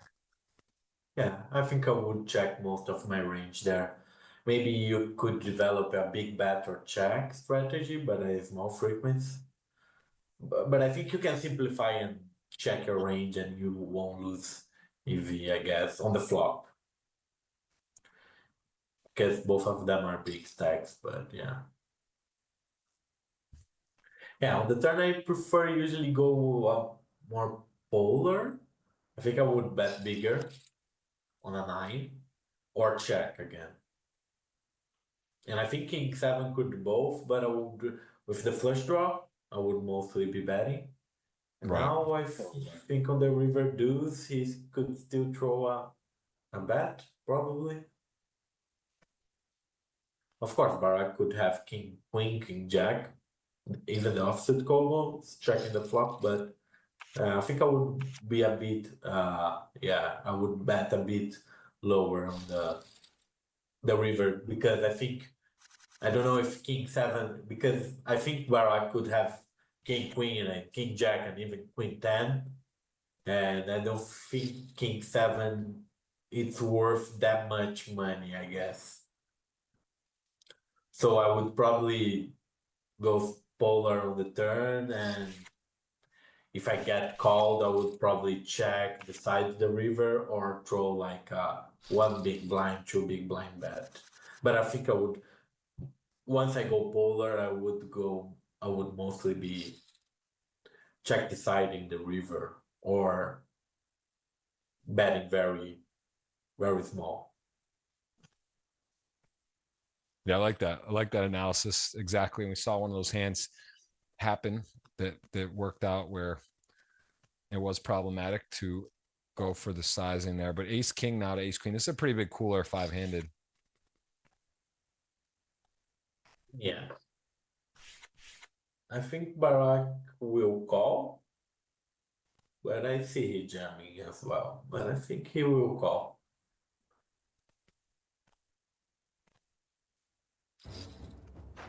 He is going to step into it. Ace king dominating. Ace queen, though, we know has life, has chance. Never over till it's over. 9-10-4 clean for ace king. Turn clean. River needs to be a lady, or it will be a double for Bernardino. River, no paint, no sweat. Club peel dealer. Brazil, strong. A lot of chips between them. Almost 9 million, as a matter of fact, as we see Brazil, out of the pairings, Israel 1 gone. Brazil 2 in, Russia 1 gone. And right now, 5 left. Brazil rocking steady. Last week was a good sign. The Come to Brazil winner rocking your picture. And 4.6 million from zero is insane. I got to say, I think that's the biggest zero free roll win ever, right? Have you heard anything bigger than that, Marcelo? I don't think there is, right? I mean, I haven't heard. I haven't heard it either. Yeah, I mean, there's some like small tickets, or someone for a $10 or $100 steps hitting scores, but even not. I mean, 4.6. That's like a second place in the WSOP main, or one of the biggest scores there is. So it's actually, yeah, it might be a historic poker record, like an actual record book one. I think Bruno could 3-bet this.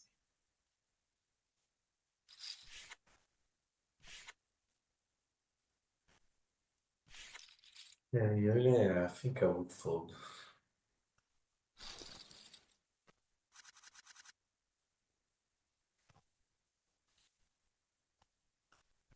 Ace 10, king 10. Julian certainly opening 5-handed ace 10, although Starting to get in the danger zone stack wise. The shortest, Bruno King 10 off. Let's see, interested but not gonna contest. Anatoly with Queen 6 gets out of the way. Loves to play pots, but that just doesn't seem that interesting of a spot. It does give it up, cut the loss. Here, no one with much jacks, likely just going to be a raised takedown. Yeah, Bernardino, again, Portugal, rocking the Brazilian flag, I believe resides there.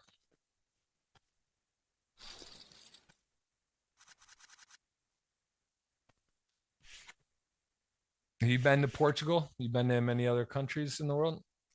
Yeah, I've been once to Portugal, and I've been to in Europe. I've been to UK, Portugal, and Spain. Nice. And I've been to US a couple of times as well. I played the main event last 4 years, I guess. You had a deep run, I saw. You had a deep run in the main too, right? In the US? Yeah, I had a deep run this year. This year. Yeah, well, yeah, it was fun. Yeah, there's nothing like that. There's just nothing like going deep in the main. That is the absolute dream. And you can attest the super main, little less players, but you were in the 26K buy. And there's a Estonia flag, Krister Poder in the chat. I know there's a new casino in Tallinn that opened as well. I believe Bombay. I have not been to Estonia. I've been to Brazil many times. Love Brazil. Really? Where? Oh, many times. I've been, I mean, you name it. I've been all over. My wife's Brazilian. Nice. Yeah, I've been Lorzanchi many times. Like, and we've been together 10 years, married 8. So, I've been like a lot, probably like 20 times or something. So all over Fortaleza, Trancoso, Rio, Sao Paulo. Sao Paulo, I've been to BSOP 3 times. Alone, Rio a bunch, went to Olympics, went to the party poker event in Rio as well in 2019. Nice. 19, yeah. So it's been cool. And this is interesting. Gonna get a check back. Interesting play from Julian. Try to get him to bet and sort of bluff at it to get off a chop, but he had a strong hand, picks it up.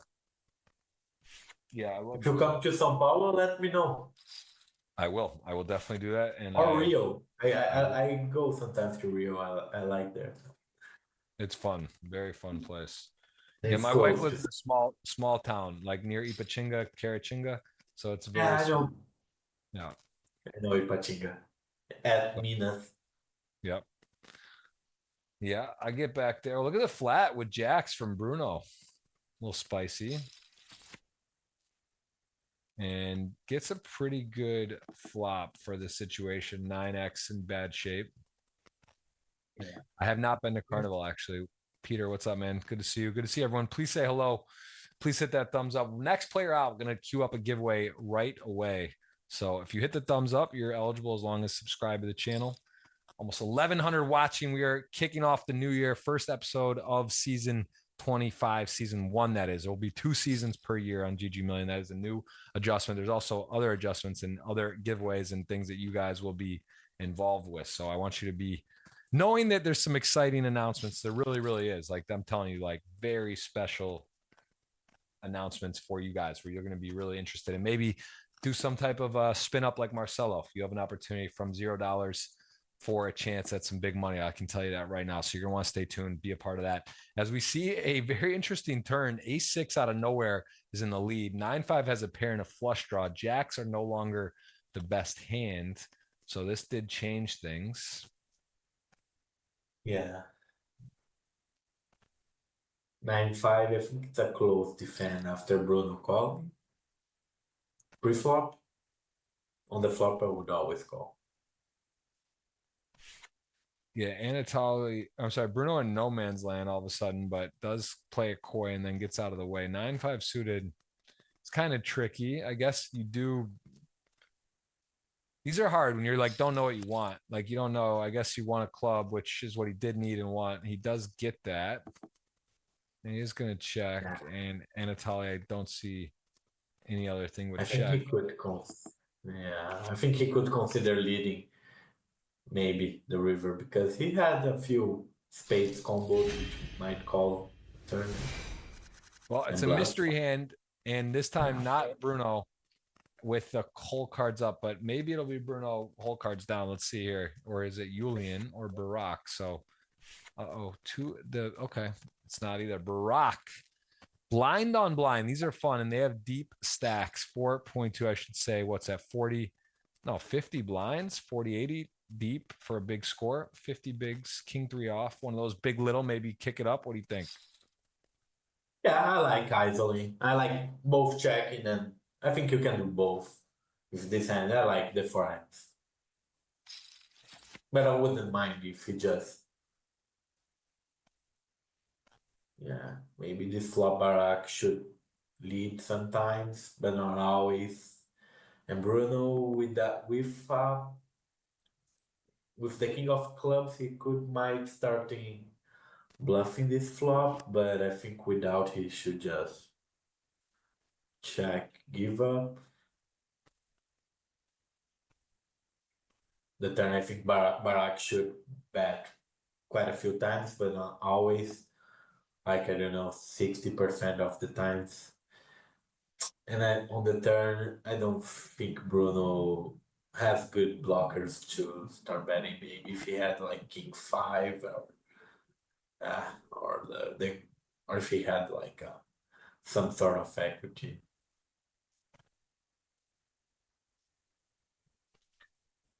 Yeah, it's interesting too because it makes you, as played, think that Brock has some showdown, right? Like maybe a 9 or an 8 or something where he's checking, doesn't bluff the board, and then now on this river, actually the king, queen, king, he has a king.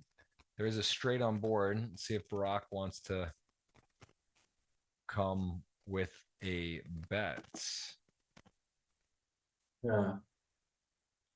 Now I think he should bluff at least a few times because he still has a few queen X, not much, because some of them he will bet on turn or on the flop, but he has king queen playing almost pure on this line if he ISOs free. So I think he should bluff at least sometimes. And Barak has to call for the split at least a few times. He cannot always fold it.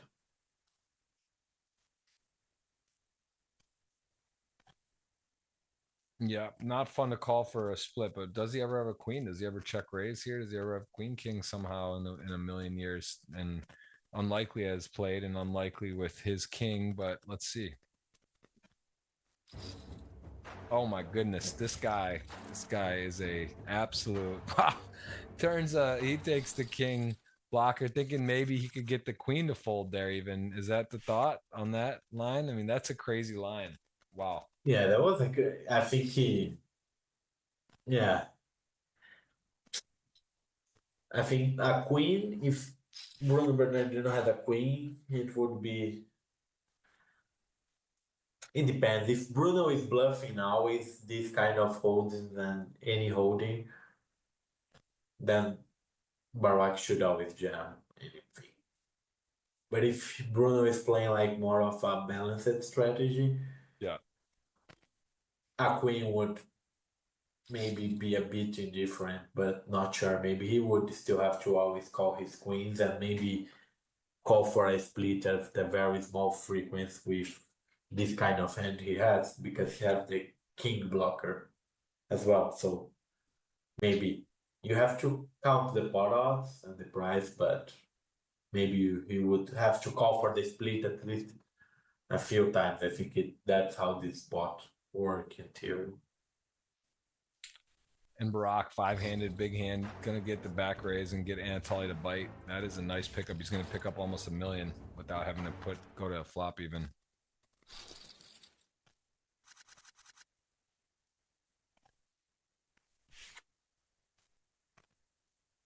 Ten, 7, ace 4. Goodbye, says Anatoly. King 8.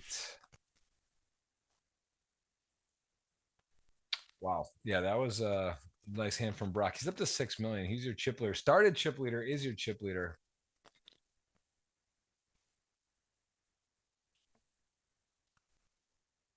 You could consider free betting or even jamming. Wouldn't be? I wouldn't be shocked. Okay, call, of course.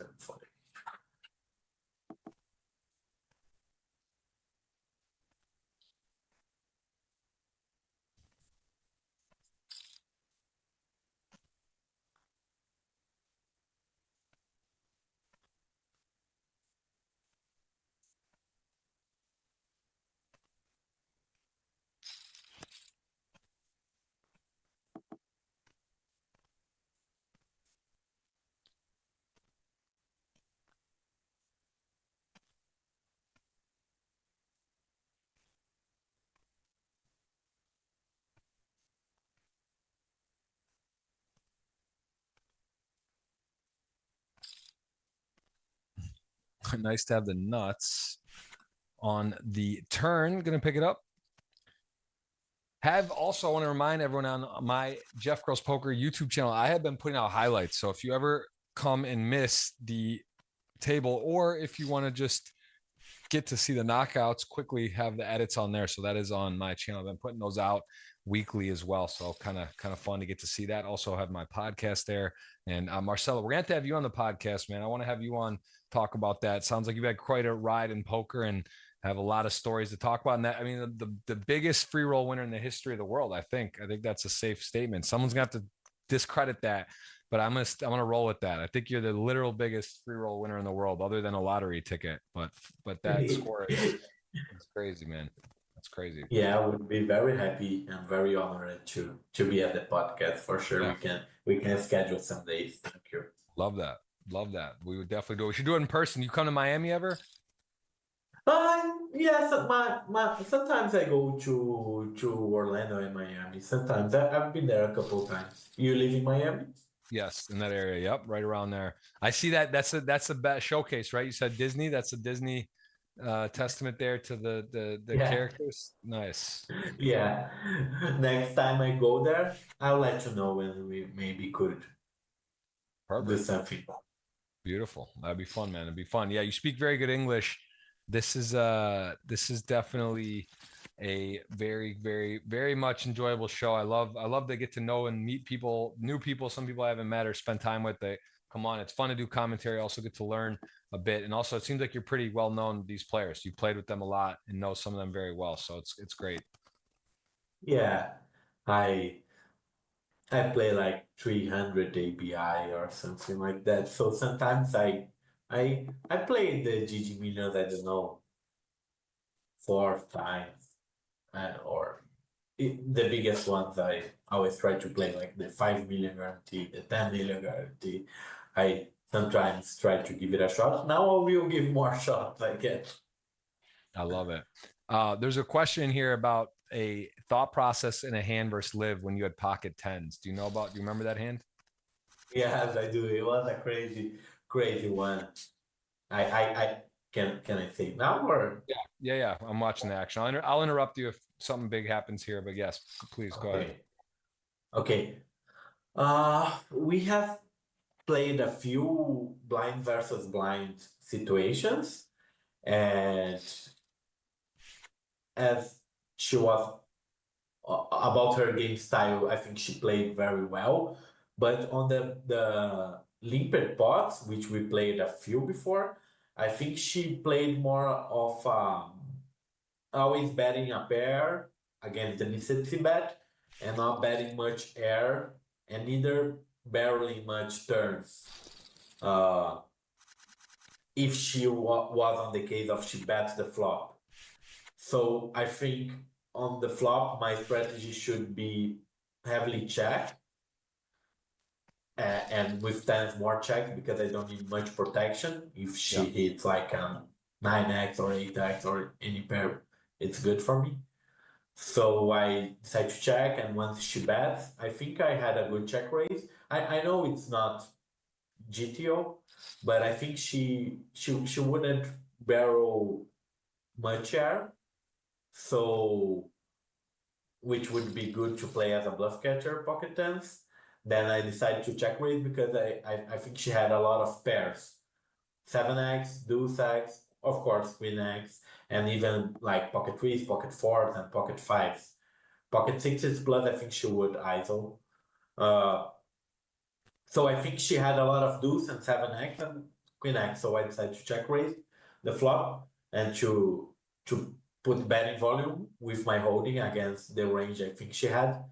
Once a king hits the turn, I on my thought process, because I had played a few aggressive blind wars against her before, I didn't think she would fold a 7 and any deuce x with a diamond that was a flush draw. I didn't think she would have much king X.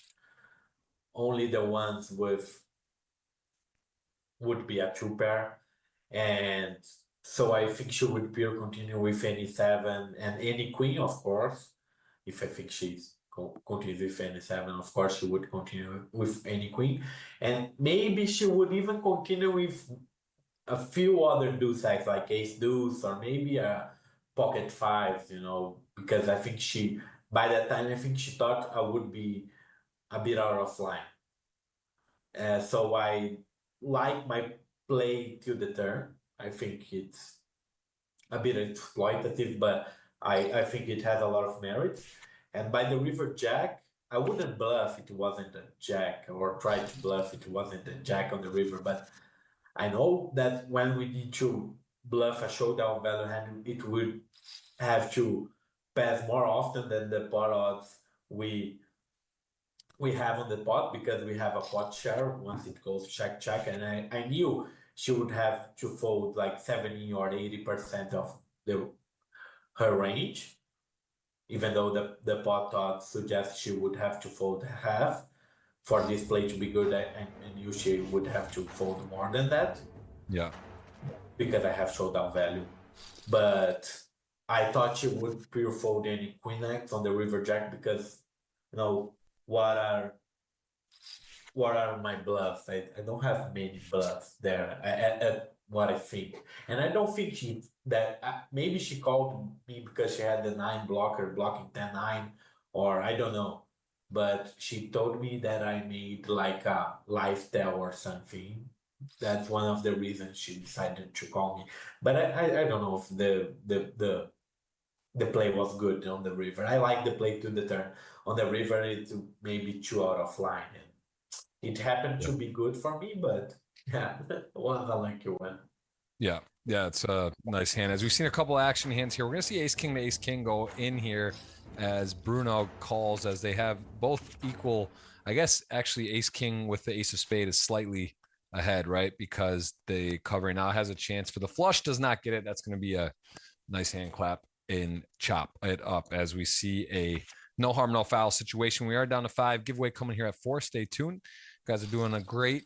Appreciation with the thumbs up on the first show of the year, over 1,000 watching. We've been again, and we got a Sao Paulo with Marcelo. I'm in Miami area. We are calling it to a winner today as we see a actual very special start to our year final table. Some really almost 100 million in earnings on GGMillion amongst these players. I think of Brock with just under 15 million, Anatoly just over 15 million, Bruno exactly right there as well, around 15 million. And then there's some other, everyone here very experienced. There's the least experienced is Bernardino, who's got 2.5 million in GG earnings. Everyone else, I mean, it's a very, very tough final table. 13 titles among the players. Anatoly with 4 of those. Adamar out. He had 3. Ravi Garbi out with 2. Anatoly, as I mentioned, 4. Brock 1. Bruno 2. So 13 amongst the 9. Very, very, very competent players here today. Yeah, very strong matches. This is actually a Julian going to get flat called by King Queen suited.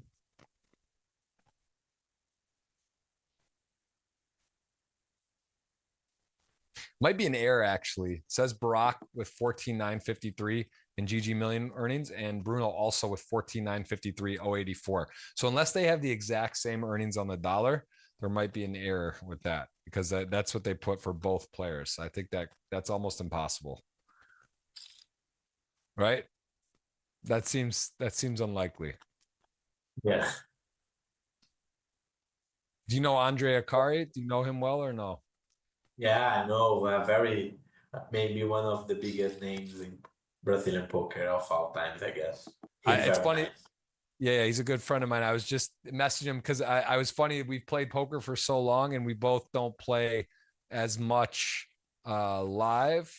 Oh, that's a very interesting turn card. 9 of clubs gives a world of possibility for the Bruno here. Let me just make this note: Barack and Bruno, and a brick river. So he takes the free one. But it's funny because we've played for like 20 years poker. we both don't play as much anymore. And I looked on the all-time, I was just clicking on him to see where he ranked in the all-time money list. I was doing my notes before today, and we have like within, he is on the all-time money list, 596, and I'm on the all-time money list 597. So we're within like $200 of each other's career earnings after playing, however many tournaments. It's actually almost impossible. But I was joking with him. He's always ahead of me, always a little ahead, but got me by like by a hair. So yeah, it is funny. There's so many earnings now, so many big tournaments. The rankings go up so fast. And there you go. You're number 3 on Brazil now, all of a sudden. Yeah. Crazy. Are you going to any event here to play? I will play the main event in Vegas again. I've been doing that. I've been going less during the summer. I have 2 young children, but maybe a KSOP at some point. And then I don't know, man. There's stuff in the Hard Rock here in Miami that's good sometimes too. It's close by, but it's just, yeah, I've been playing a lot less tournaments. I love doing GGMillion. I love to play, but it's just the tournaments for me. I'm at a stage in my life where it's tough with the two young kids and taking travel time and days, like locking in days. Cause if you do well, as it takes a lot. You go deep or you don't do well, and then it's, not good either. So it's sort of like having a hard time finding a win-win on those things. But yeah, I'd love to play, and I'll go to Vegas again and hopefully a little bit more. Yeah, poker sometimes is a marathon, not a sprint. So yeah, I love it. I'm 38. I plan to play forever, but as long as I can, at least, physically and whatever. And I think this is just kind of one of my phases where I'll probably play the least amount of live tournaments in my life over this moment at this exact moment. But still, yeah, I'll try to get to stuff when I can and do play some. Yeah. Yeah, I think everyone that loves poker will play poker till the end of their lives. Maybe at least a few tournaments. Not regularly, but I hope I play till I'm very old. At least a few, at least the main event or some live events. I think in my life, I'll never stop playing it. I think I'll play. I was trying to think about that the other day. I was thinking like in 50 years, I'll be 88. I was like, man, and now they say the new 60s, the new 50, 70, 80, like at 50 years though, realistically, is poker, like what would the main event be? Is it going to be a 25K buy-in? Will they move it up because of that, the money and the inflation? Will it be PLO? Is there going to be re-entries? Like, I don't know, how much will it change in this period of time? It's hard to imagine it in 50 years from now. It's very hard. I think it will be a 30, say 20 years from now, even, 20. Yeah. Is it still gonna be in Vegas? Probably, but maybe not. We don't know. Yeah. Yeah, I mean the time of year in the summer in Vegas, it's almost like it'd be better in the winter in Vegas or something, but I mean it's tricky because like you get that summer break, the holiday. Although for Brazil, the summer is your winter, right? It's now, yeah. The summer is now. Exactly. So yeah, it's a little bit tricky. I mean, in different parts of the world, that's the thing. I don't know. I think it's best for now, but yeah. It's hard. Ace King picks it up. Bruno gets it done. We've been 6-handed for a while, getting ready for, 5-handed for a while. I'm going to go 4-handed, go to a giveaway. And we see 10s. Could get a nice limp raise here. I like limping versus Anatoly. He's so aggressive. Could definitely 3x. I would expect him to limp here. And I'm a little surprised by that.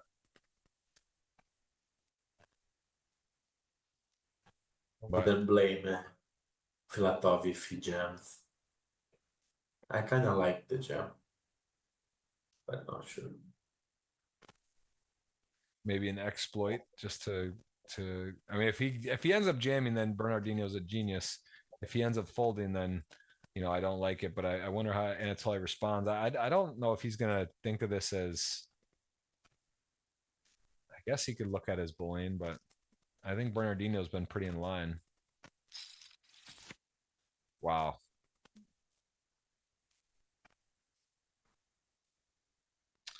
Yeah, I mean, if you're Bernardino too, you don't love the flop, but at the same time, right? It's like he also could have like all the suited broadways, Jack Queen, Queen King suited. Could maybe probably other pairs he might jam though, right? So it's like it's a little concerning. Yeah, that was a nice call from Filatov. I think he had, I don't know how to say, he a good timing in calling there, the ace four.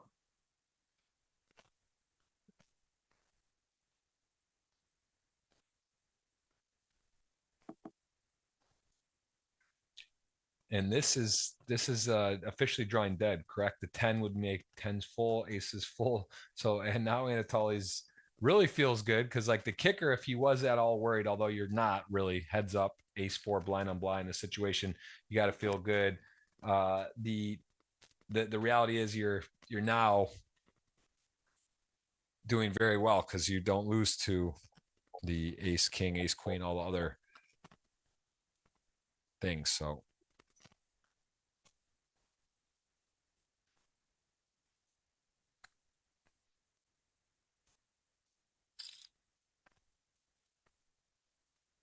Yeah, I think he has to value bet the river. Maybe a little bit smaller, but I think he has.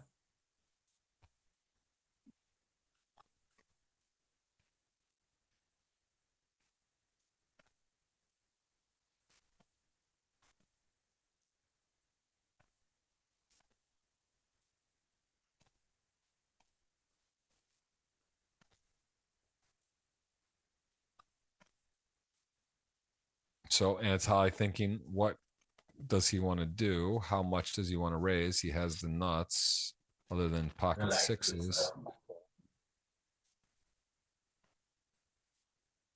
Yeah, cheeky.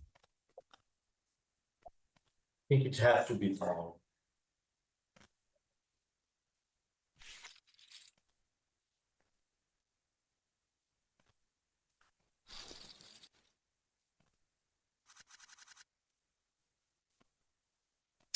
Kings, Bruno. King Jack suited Bernardino.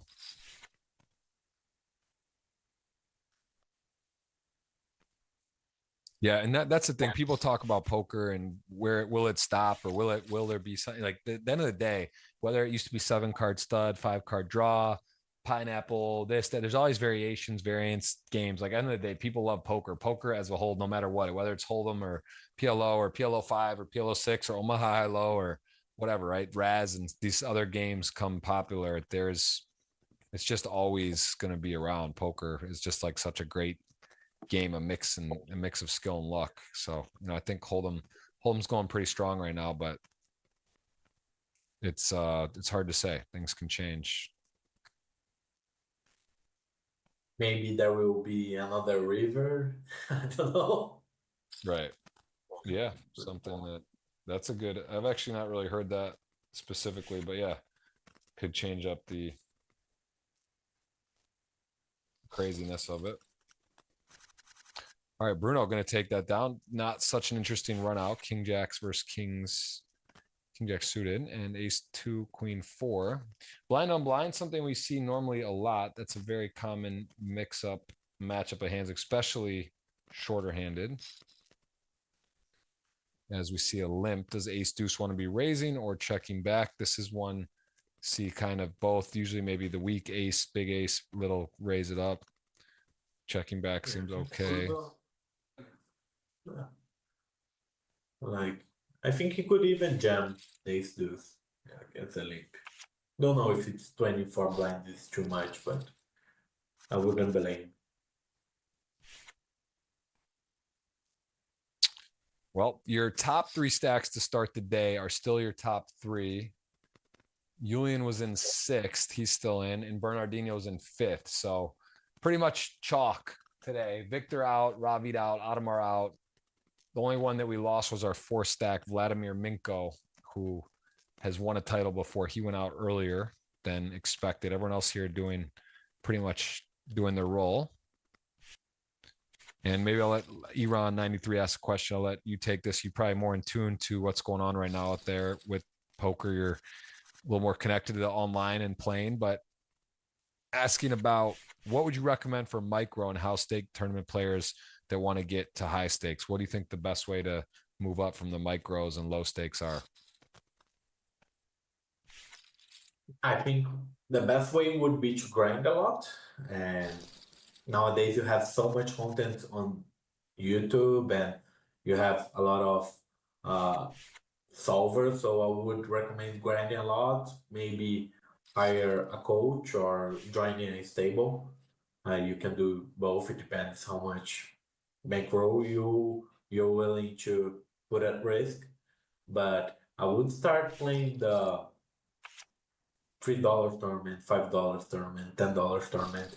There's a lot of tournaments. I wouldn't go and play super micro. I think unless you want to do it first, but I would start playing like $5, at least $5 and $3 and up tournaments. I think because you can get more experience, and sometimes even though you play with even though you are losing a bit on the long term playing this tournament, it will make you get better.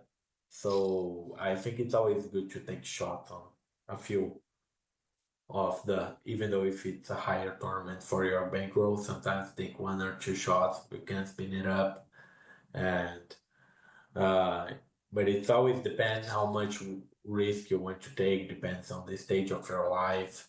If you are very young and still live with your parents, you can take more risks. If not, if you already have a family, maybe joining a stable would be better. I think all options are at the table, but I would start playing and I don't know if I would play. Yeah, it's okay to play satellites as well, but I think I'd start grinding the $5 and the $3 and the $10 tournament. I think there is like a 540 bounty hunters mini main event at GG. I think this would be the best tournament to play.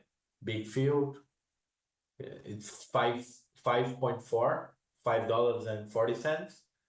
Mini bounty hunters. I think that's the 7.77 lucky sevens, and I'm sure there is a few $3 tournaments as well.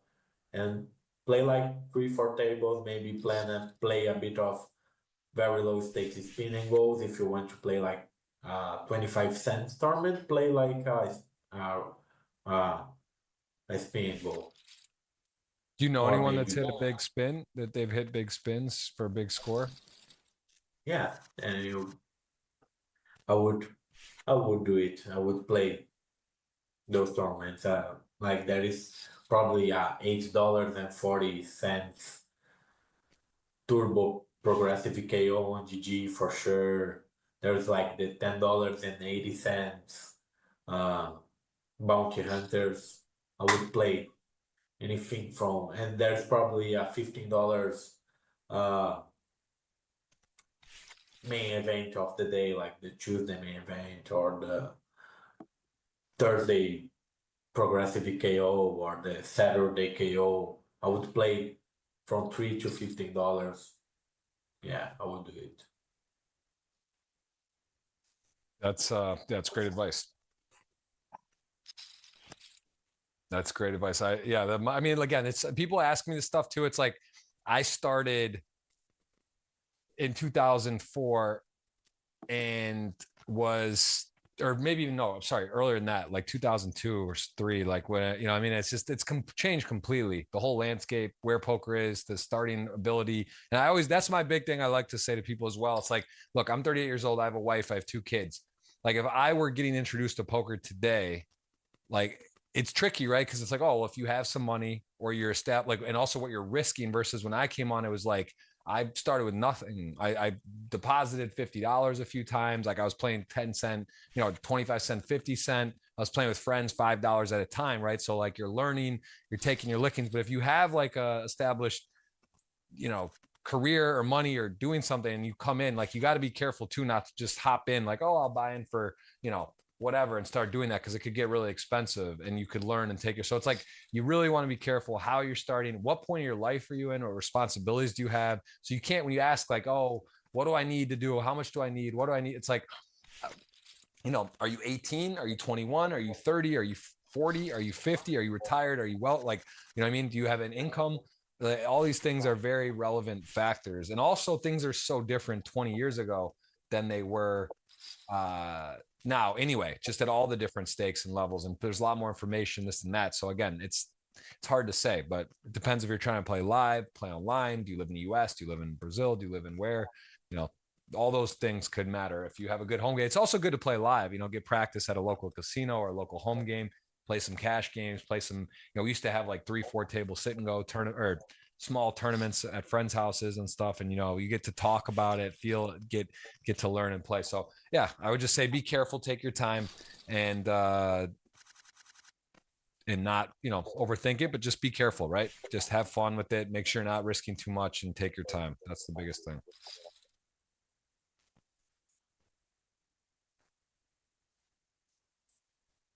All right. Well, giveaway is coming soon.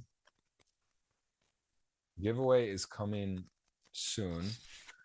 And I am going to be queuing that up here shortly anyway. Ace, Queen, King, Jack. Bernardino making a bit of a, okay, he's gonna find out quickly. Brock had a real hand.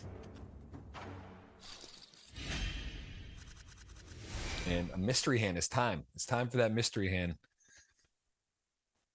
Here we go.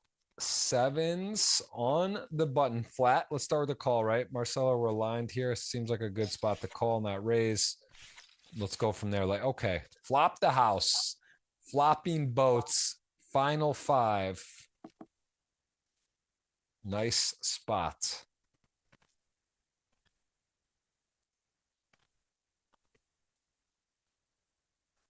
And let's see, what do you do here? I think you can either bet or check. I think both have probably the same EV between betting or checking.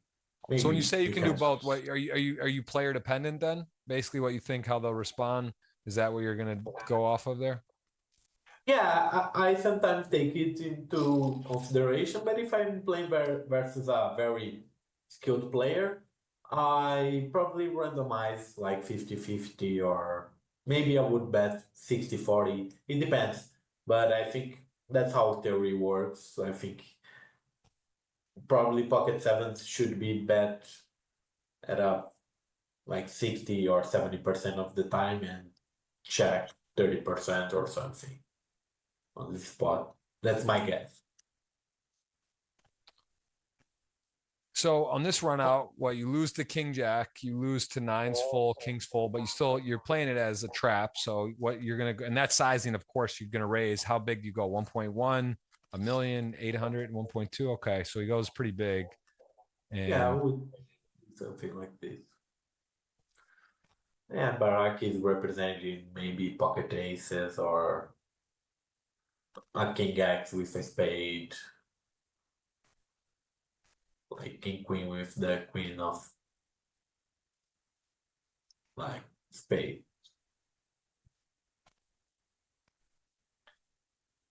Pocket aces without a spade, or king queen with a spade, or maybe king 10. Oh my goodness, I was just gonna say, when you get raised, man, is it a snap, or you got to think about it? But are you ever folding? I guess like the thing is, what does he jam the nut flush here, or does he just call? Does he jam flushes? So yeah, I think if he had a nut flush, he would have bet bigger himself. right. So this is this is not fun, man. I don't envy Anatoly here. He's got 32 seconds on his shot clock, his chess clock as well. So I think ultimately we're going to see him call, but I don't know, man. He's got the bottom full house too.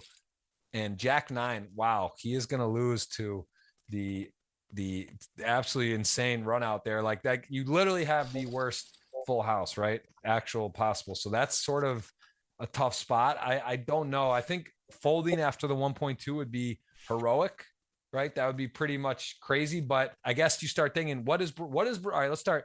What does Brock do with the queen high flush? Does he just call? What does he do with the nut flush? And then from there, what bluffs does he have? That's what you have to kind of break down. Are you ever getting away there? Yeah, I think sometimes you could get away.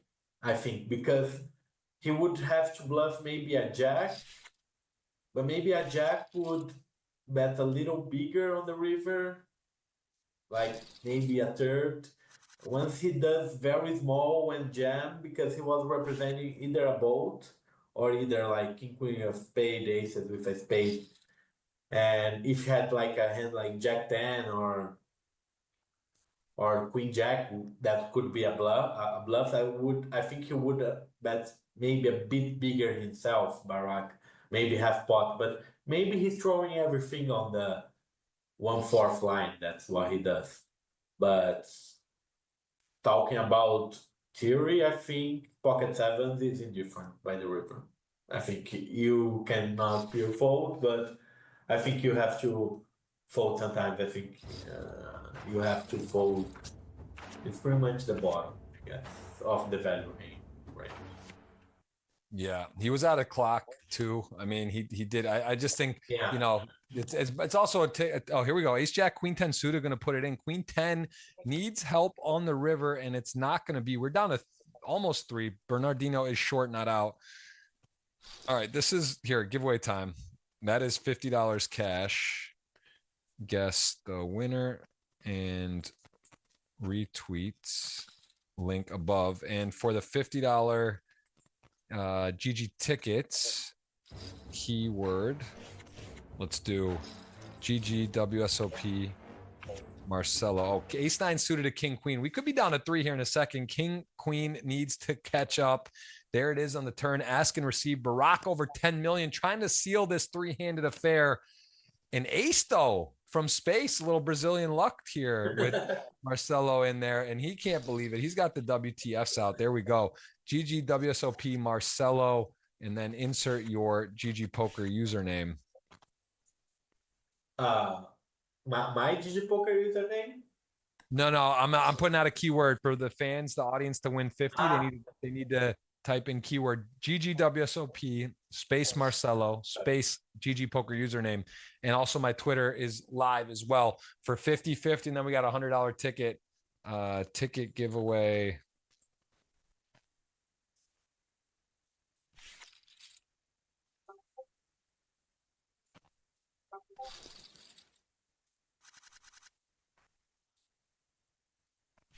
All right, we got 4s, 5s, 8 deuce. And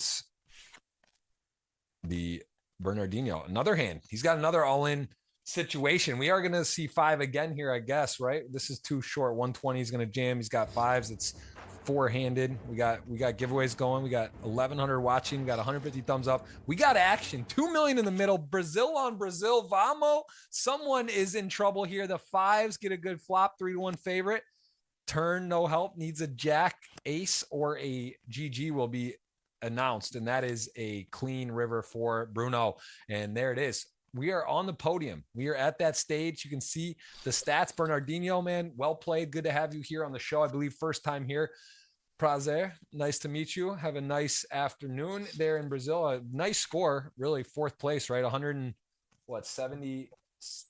I mean, it's just a big score.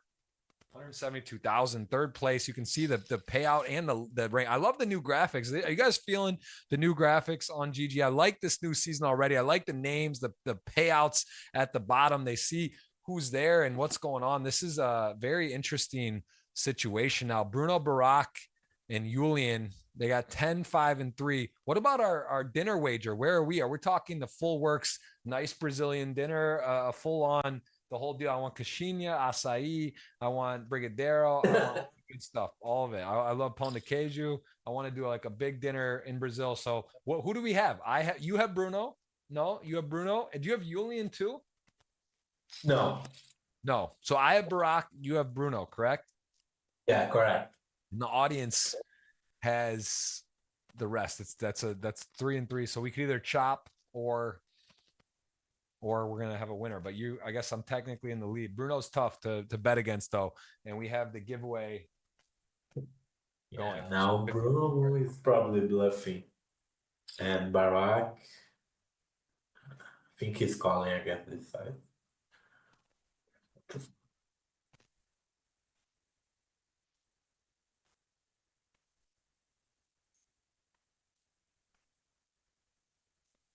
That was an error, by the way. He does call. Nice call. That was an error for the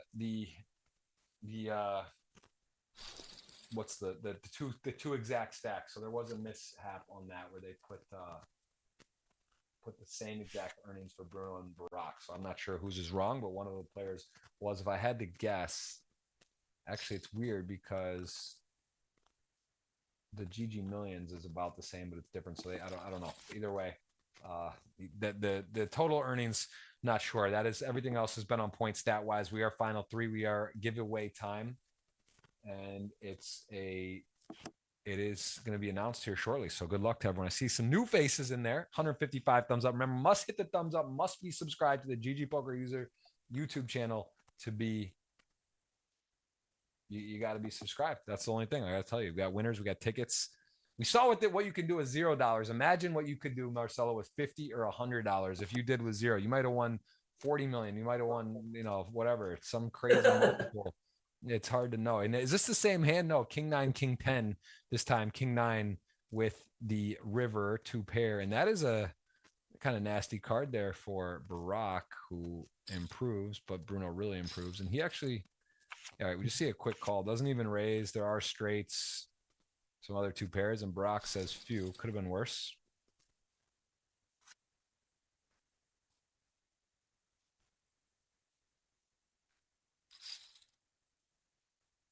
Yeah, maybe Bruno could have bet smaller to induce some kind of raise or bet bigger. I don't know. Because he had the virtual nets. But yeah, it's fine, bro.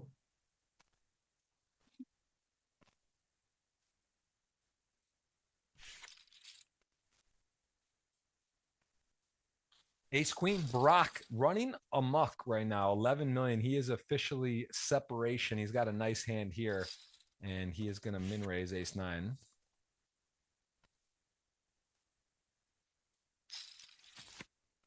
Verse 8 deuce. So 8 deuce flops a sneaky open double gutter, right? The 3 or the 7. Ace 9, just best hand.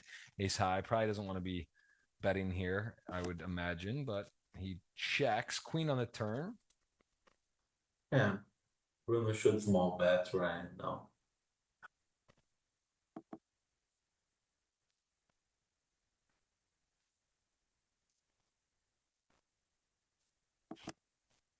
And okay, he's gonna go ahead and get the check mark on the river unless Bruno comes with a wild bet, and even then I don't know if it works. So Ace 9, 4 5 6 Queen Ace. Oh yeah.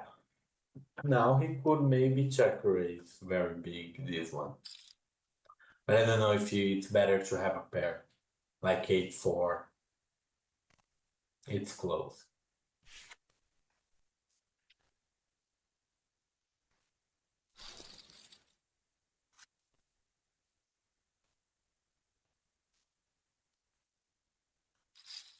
All right, pocket pair, force, gonna min raise. Neo Matrix says he needs to get a dog 19K surgery. Wow, what kind of dog and surgery is that? And that is a set. That is a set for Yulian. Is this good enough to check back, or no? You just want to bet you unblock top pair. Your opponent could have some straight draws. It's a little too fishy, so he does bet small and get a fold. What would you check back some once in a while there? Do you think that could make more sense in that spot, or is it just too high variance? The pocket fours, I think I would bet my whole range, but I'm not sure if I should when Barack has such an advantage.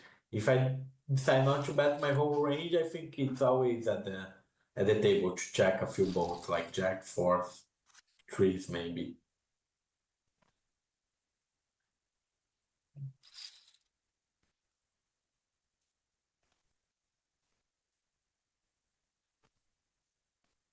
Yeah. Barack is playing very good.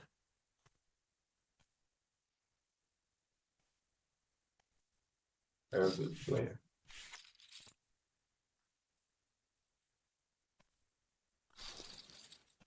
Yeah, Brock's tough. 11 million. I mean, I don't know. I don't like the other guy's chances. He's got him right pinned at like the same stack too. You know what I mean? Like the exact sort of same. That's works out well if he can chisel him down. But Bruno gonna come in and limp, and Brock, let's see if he attacks with one of the worst hands, which is common practice. Pretty good spot for Bruno just to limp raise. I think Bruno is bamming.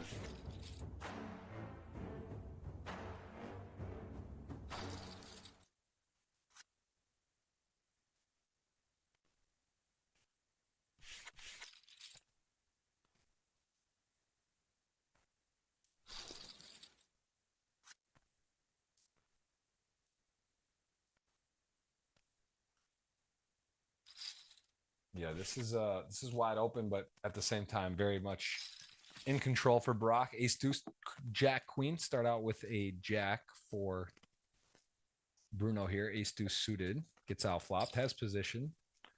Gonna go ahead and do a little protection, sort of just you know, wants to deny some random hands. Equity, of course, top pair not folding. Ace deuce now has a pure ace going to the river, no backdoor heart draw, as he will either check or bet, likely checking.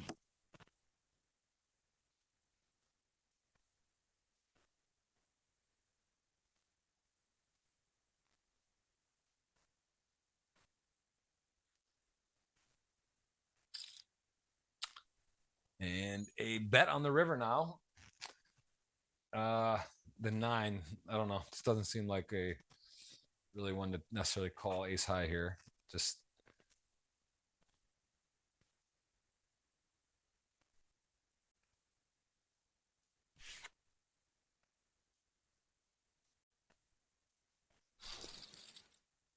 all right, Bruno, 4.5 separates a little from Julian.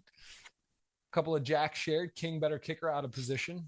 Work cut out, but still a Brock pretty big advantage, right? Stack wide. He did come in. This is now we see on the first and second stacks to start today was Brock and Bruno was in third, right? And Julian was sixth. So we have first 3 6 start day. If you had those odds, betting odds on here, not going to be super long shot odds on these guys. Julian, I guess, was the 6th place stack. And I will announce the first. You guys have hit a lot of thumbs up. I appreciate that. We don't even need to go to a new target. Give me 1 minute. I will do the winner for that right now. For my Twitter, I will announce at the end of the day. That is my Jeff Gross Poker. You can just go see the tweet from today and just simply guess the winner on there. Guess the winner and retweet, and then you're eligible. That's it. You don't have to be right for the winner. That's one. And then I got you a winner here.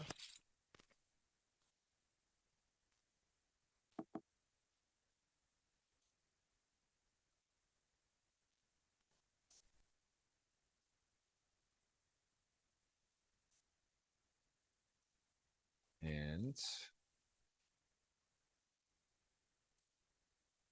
King, Jack, Jack 10. Nice to have the nuts on the river. Barack.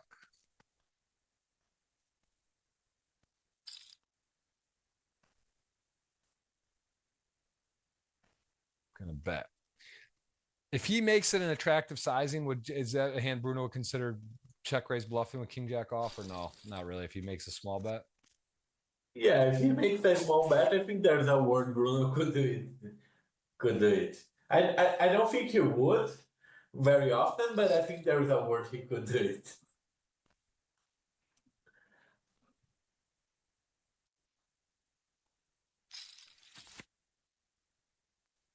King 3, ace 6 suited. Pretty nice, but King 3 has some relevant cards in there, some runner straights, nut, heart, and he's going to come on out betting, interestingly enough. 50 seconds on that chess clock.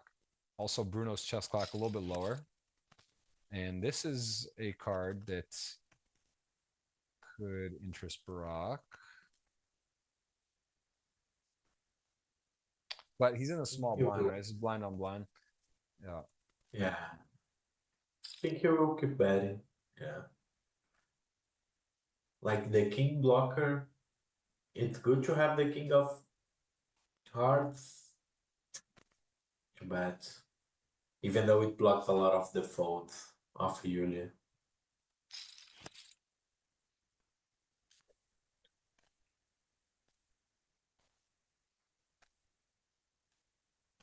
Yeah, this is always interesting when you have a double barrel. You get to a point you have one of the worst hands you can have. So he does decide to not just shell it off here. Yeah, I think maybe Queen 3 would be better than King 3. Maybe a hand of like 9-6. But he has to be careful about triple barreling because his value range is not that big. It is, but yeah.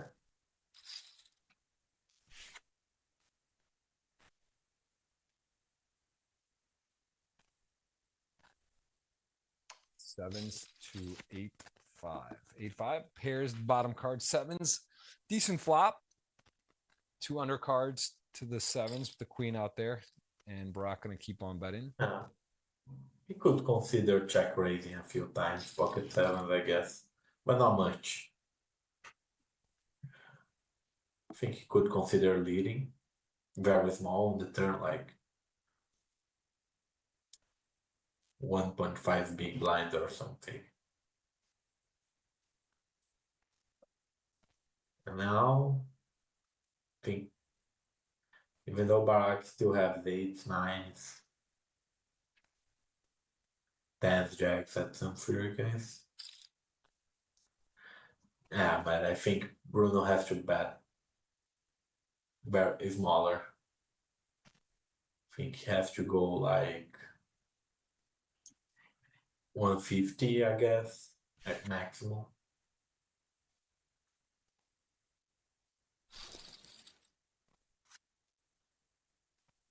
King deuce suited, ace deuce over there.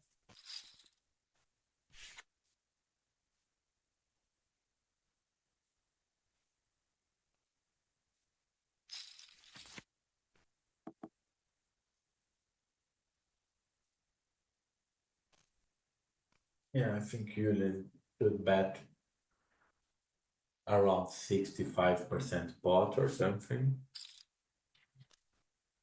Bigger is fine. Just because of the risk premium, but I like the size.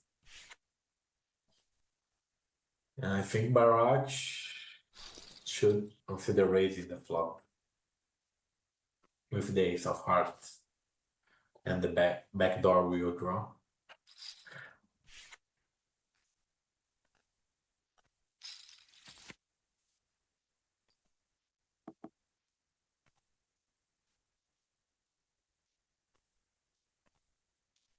Yeah, this board I think will have a few checks. This hand I mostly want to bet. 8-9. I would pretty much always call, but raise is fine. Yeah. You have to raise a few flush draws, yeah. The thing is, I think 8-9 blocks the bet fold too much, like hands like Jack-9 and like King-9. I would rather do it with like 9-5 of spades. Right. When you have the 8, because when you have 9-5, you dominate like 8-7, 8-6 flush draw. When you have the 8, one of the hands you dominate, you block. Like the flush draws, you dominate, you block. So that's why I would rather do it with like 9-5 than 9-8. But yeah, but it's fine. It's very close EV.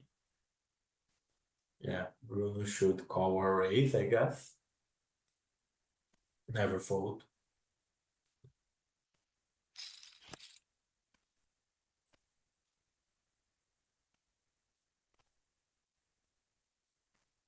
Yeah. Julian separating now. Bruno behind with chips, 3.6 million at the moment. And now what does he want to do? 525 in the middle. Got 9-7. Can't think he has the best hands. Yeah. he's representing like an ace high. I think he could both bet very big on the turn or small representing ace highs. And now that he's representing ace highs, I think he should probably bluff the river. The thing is, Yulian might have a few ace highs, but I think he still has like these king highs to fold, maybe. Yeah. Yeah, that's an interesting one. Could have maybe could have gone for it there, but here we go. 71-40 blinds are up. Annie is up 17-5 a man. This is ace 8 jack deuce. We're three-handed here. Everyone guaranteed some serious money. No deal making available. Playing to a winner from Sunday. We are here. Marcelo Aziz joins us. That is your Bahamas super main 26K second place finisher for 4.6 million. Doesn't get old saying it, man. Many players, you'll go your whole life and won't have that type of score. That is a unicorn level score, man. Got to be hard to wipe the smile from your face. I'm sure your cruise was extra nice out there in the where was the cruise from? Where exactly? To Rio. We went from São Paulo, Santos, which is close to São Paulo, and then we went to Búzios. I don't know if you know Búzios. Yeah. And Angra dos Reis. Yep. And Rio. It was like a 5-day cruise, 4 or 5 day cruise. Are they very private in Brazil? Is that I'm sorry, popular? Is it popular cruises? So there used to be a lot of cruise companies in Brazil, but nowadays, due to the working regulations, most of the companies went out of Brazil. There is just like 2 or 3 companies working, so there's not many cruises available, but there is still, if you want to go, you will always find a cruise to go. Got it. And that you had that trip planned before you hit the score? Yes. Nice. It was before. Yeah, I'm sure that was very, very special. We're seeing some shot clock, chess clock issues here. 17 and 47 seconds definitely could come into play. We know that is the case every so often on here, and very likely that Yulian it will be so, because he is down to 5 seconds and he's going to kick it up. And these are ace 9 3-handed. It's sort of like an awkward one where it's kind of he could call, I guess. Maybe call. But it's awkward. I agree. Yeah, I like 4 bets. Nice. It's the hand ace 8 he would always fold, ace 10 he would always play either as a call or jam, ace 9 that he doesn't want to play it much as a call, he decides to 4-bet. Nice.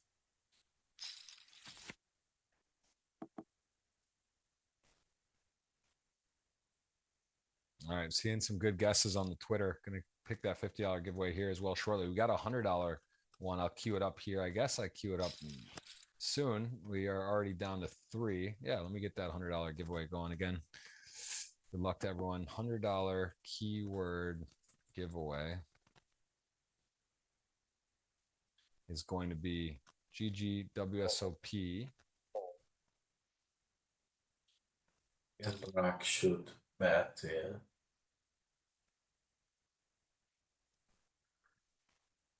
And Bruno should mostly raise, I guess.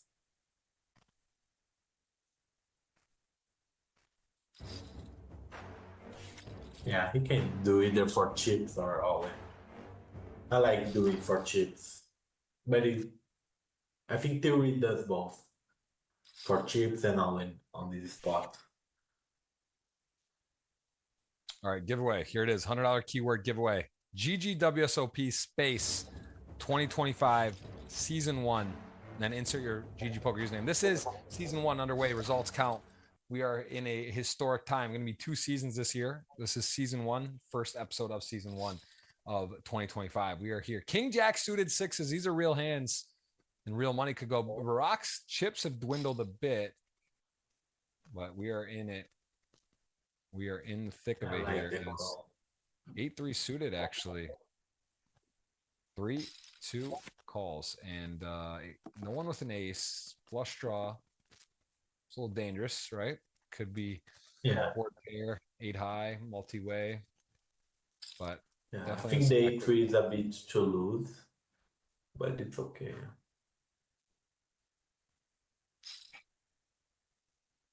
Yeah.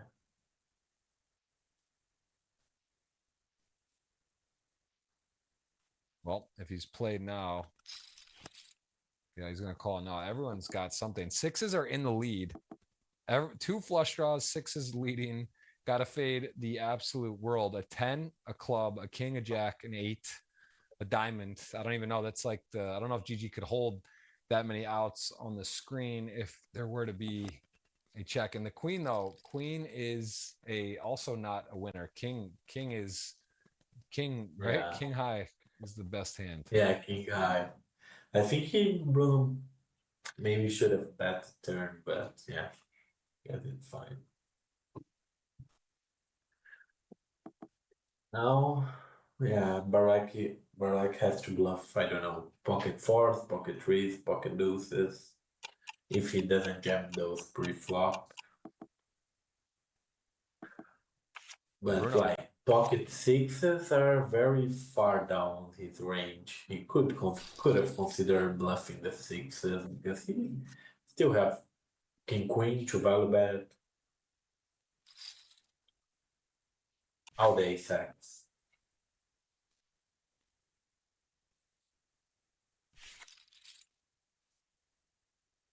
Maybe sixes without a diamond would be better. One of big blind would fold more.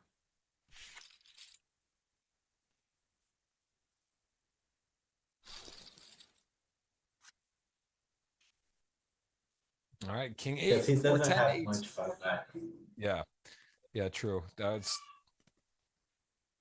Brock here with a nice hand, blind on blind. Going to come out raising. 3 tough players heads up here. There's definitely no unknowns. These guys all can play. And we see a interesting board. Very interesting. King 8 versus 8s, both kind of middling here, right? You got the king clubs. You're going to feel good to be involved to get to a river. 8s have a club, also kind of have a great hand, right? Unlike your opponent doesn't have an ace, you're doing well. Never gets easier. Yeah.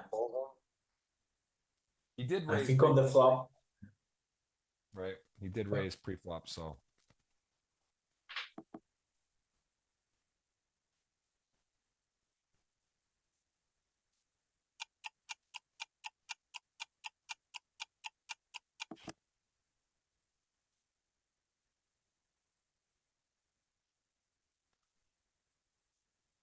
And he has a winner if he can get to the river. Ace and a queen out there. Some clubs. Yeah, I think he should have bet one big blind or something with pocket eights. I guess he still has value to do so. Yeah. Or like 2 big blinds, maybe 10% pot. The king 8 maybe should have started bluffing the turn at a high frequency. Okay to check, and the river. Okay to check, I guess. Close. We might see a 0-0 shot clock here. It's very rare that happens, but we are 22 seconds away from that. Barak holding the chip lead and the clock lead is definitely the favorite. Bruno fighting, chipping up here. Barak back to 9 million and top 2 pair. Yeah. He is going to like that flop. Yeah, pre-flop I think I would have walked the 10-5. Post-flop I think I would have bet the flop with no suit.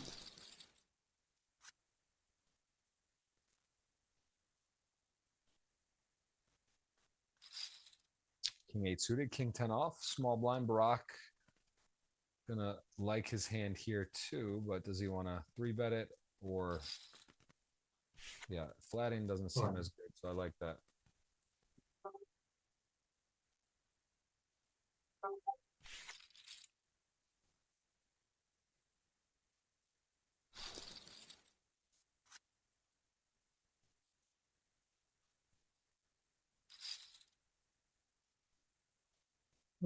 Yeah, beat to lose. Because the ante is not very high. But yeah. Guess it's still.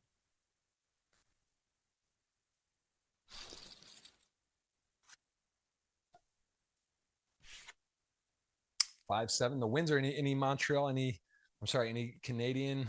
That was a very famous hand at Caesars Windsor back in the day. Geraldo Andrade in the mix. We got $100 ticket to give away here, and we are still three-handed. I will call it when it's heads up. Here, 188 thumbs up. Appreciate that. Over 1,000 sticking with us on the start of the year here. Season 1, 2025 underway. Queen 5, 5-7, both with the pair. Queen 5, better kicker, better draw. Back door, that is. And a start of hard to make a pair. It is hard to make a pair. And Yeah. players have done that. No Limit Texas Hold'em. Such a great game. Do you play PLO? Any mixed games? Anything else? Yeah, I play a bit of PLO. I play 4-card PLO. I like it, but yeah. But and you, do you? Oh yeah, I love PLO. That's my game of choice. I think for live, I play live games and I like PLO for sure. Tournaments though, Hold'em's great. I think Hold'em's still a better game for tournaments, but yeah. Right, where you playing? It's getting more legal gray in Brazil. The card rooms and stuff. It's sort of there's a lot of games, right? Yeah, the poker card rooms are 100% legal in Brazil, so you can have a poker place. But casinos are illegal. Right. Like in Vegas, like the blackjack, and online it's illegal, but live it's not. And poker is 100% legal.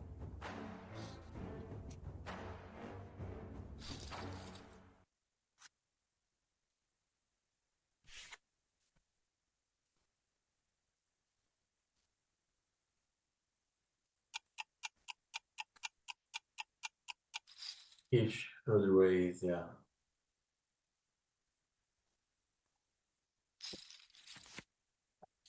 Good luck, Jeff. I hope you win well. I'm not in the giveaway. I'm not in there. You say you don't use Twitter. On Instagram, you don't use much social. Do you do Twitter at all?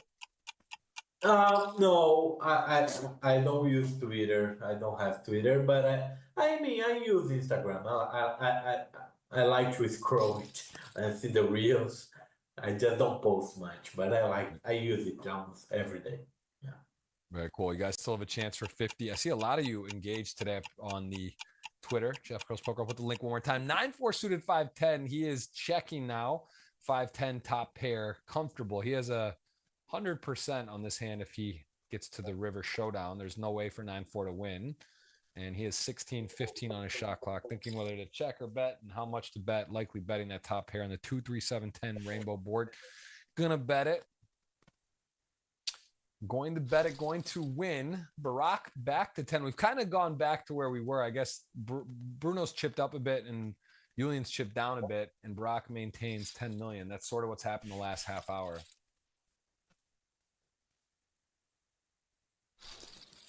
That's basically what's happened. And Barack looking to close in on another title. He would get his second.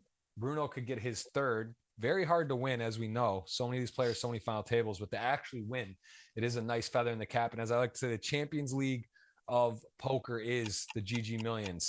And that is what we're here today. And these players are keeping score. And this is a new season with all kinds of stuff going on. So to come in and start the year with the win, each player here really licking their chops, wants to start out what could be a magical year for them. They're already locked up a really nice score. You can see the payouts on the lower left of your screen. Everyone here going to get at least 200,000, 219 for third. That's a lot of buy-ins.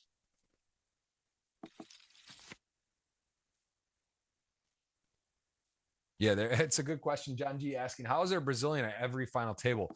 Brazil's strong, man. The country is strong. They can do it. The poker playing is a high caliber, and there is a lot of Brazilians playing poker. But does seem today there was 2 Brazilian flags. One was from Portugal. But that is also a little bit misconception too, because there is a lot of countries. We see a lot of Austria flags. Actually, come to think of it, I don't think we saw a Austria flag today, which is super rare that we don't have one.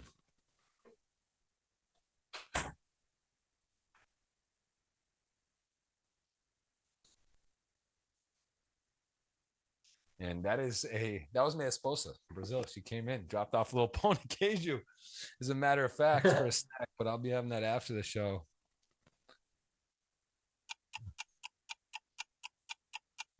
I think pão de queijo is my favorite one from the Brazilian. Like coxinha, pão de queijo, I think pão de queijo, the one I most like.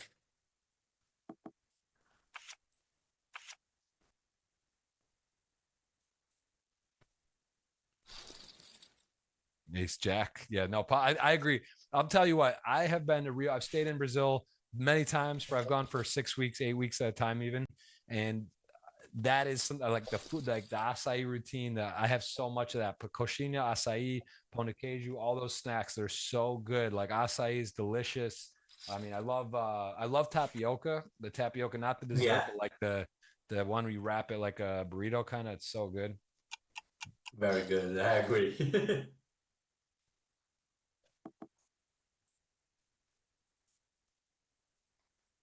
The Queen Jack, I like the call. Pre-flop. Post-flop, it's you still have to continue a few times with the Queen Jack off on this type of board. I don't think 100%, but at least half of the time, and the Queen 10 like 20% of the time. But even the offsuit combos, I think he could start to throw a few calls or raises, at least at some times. I don't think it's pure, but I think it sometimes.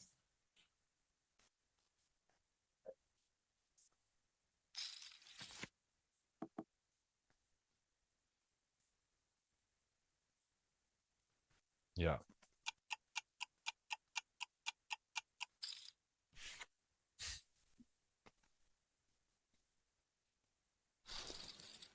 Yeah, this has been a battle. This has been a attrition now. Ace 10, ace king. Wow, this could be a shift. This is sort of, it gets in that cooler land on this stack size. What, 21 bigs exactly?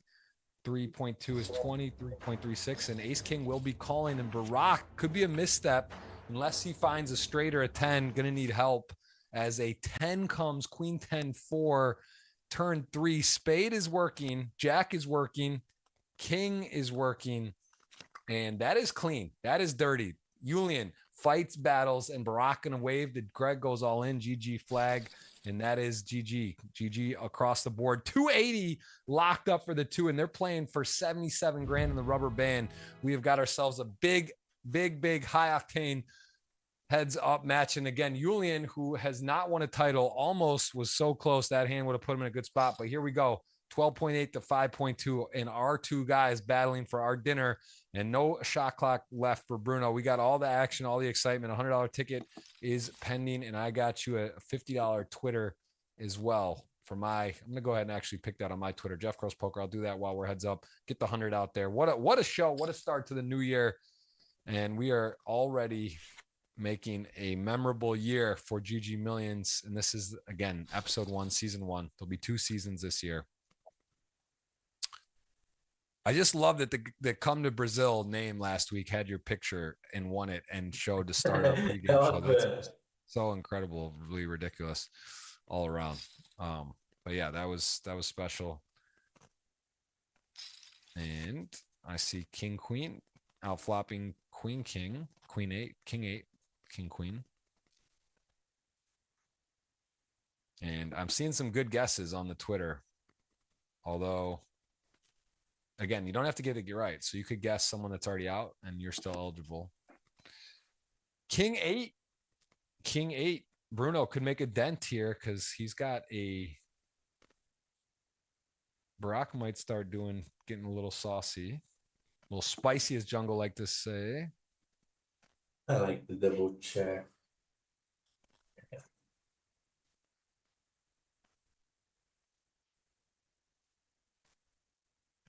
Yeah, he could still bet the flop sometimes, I guess, with the king queen. After. Maybe you can get to fold a few ace highs, but you can do it on the future as well.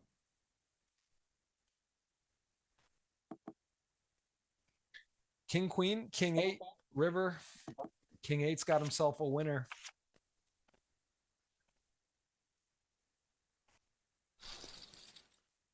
You play padel, beach padel tennis down there? Is that popular in Brazil? I'm obsessed. Yeah, paddle. I've never played, but beach tennis is very popular in Brazil. I play it sometimes. Beach tennis is very, very popular, but paddle is not very popular yet. I have seen, but I've never played. Is it fun? It's the best. I'm obsessed. I love soccer. I played my whole life, played through college, but I literally play padel like 4 or 5 times a week as much as I can. That's what I like for my exercise now. So I'm just very curious because it's like I know it's going to spread everywhere. It's super popular in Miami, but I'm just curious where in the world it's not because it could be a very interesting um business. I just think it's like gonna grow so much. I mean, it definitely cultural, right? There are certain countries would be. I think it could be hard, but like Brazil, I think it would be popular. Although they have this pedal like with the beach with the volleyball kind of they play it like Yeah. that. And so that I could see maybe being obviously more, but yeah, we are seeing a winner for the $100. When we get over 200, going to announce it. We are right about that. A lot of love today on the show. Appreciate that. 10s to 7-4. Who's going to get it here? It is Bruno looking to chisel away at the Chipley. It was about a 2-1 dog to start. Yeah, I think 7-4 is a bit loose pre-flop to defend. Yeah, I guess it's call the flop. A bit loose as well, I guess. Maybe if he had the 7 of clubs and the 7 of hearts and the 4 of spades would be a bit better. And now I think he has to bluff. Going to get called quickly here, right? I mean, the I king. guess so. Yeah. All right, that's going to chunk it down a bit in 0 seconds for Bruno.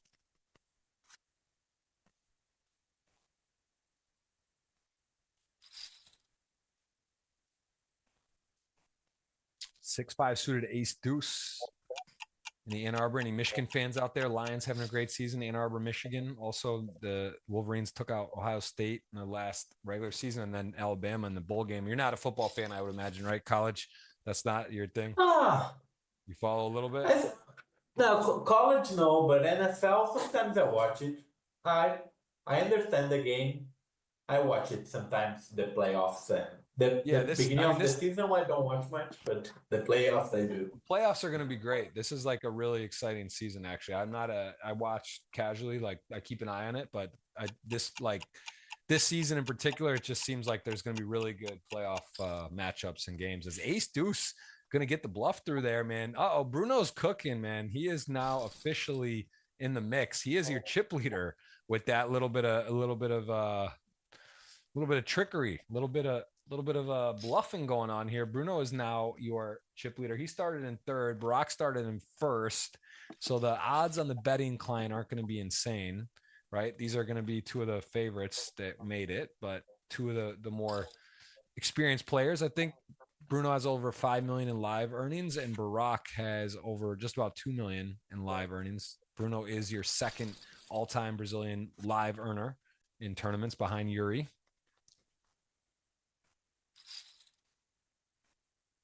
When does the playoff start? I believe this Sunday, this coming week. I think so. Nice. And Carlos asking a question, how do you verify they're not watching the stream? It's on a 30-40 minute delay, about 35, I think, usually. So that's how they are. I hope they're watching. Hello, Bruno. Hello, Barack.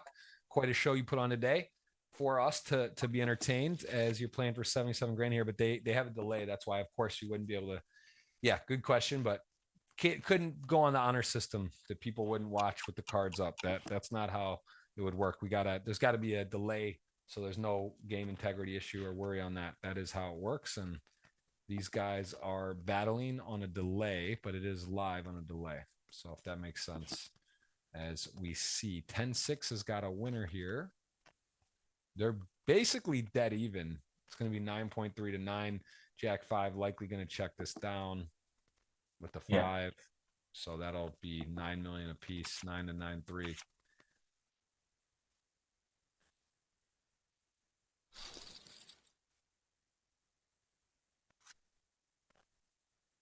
And ace 9, king 8. Okay, goes for the limp. Tell me about the limp strategy. How do you start working in? What factors do you start limping or raising with hands, and how deep blind wise do you want to do that for yourself? I think 40 big blinds and up. We want to raise more and limp a little bit. When it gets down to 25 or lower, I think we want to limp way more. And 15 and lower, you can start having a few open jams and a lot of limp and a bit more walk. But when it gets from 30 BBs or higher, you still want to limp, but I don't know, 25-30% of your range. But I think you want to raise a lot. And when that's you don't want to wall pretty much anything when you are 30 big blinds or higher. When you are 20 or lower, you can start to give a few walks, but very low. It's good advice. What was when you started your heads up match for, what was it 1.4 million, 4.6 to 6 million for the payouts? And you guys were what were the stack size blind wise when you guys played just now in Bahamas? I was with 45 big blinds and he had like 38 or something. I had a little bit more, but we played big blind ante, which is not, it's like the ante is much lower. On there we played big blind ante, so it would be like 30 big blinds effective, and in 28, 27. Because when the big blind ante comes into play, you play the pre-flop ranges you play, it's like 1/3%, 33% less. Like if you are 45 big blinds deep, you play like you have 30 big blinds deep because there is so much money at the table. Oh yeah. King 3, king queen.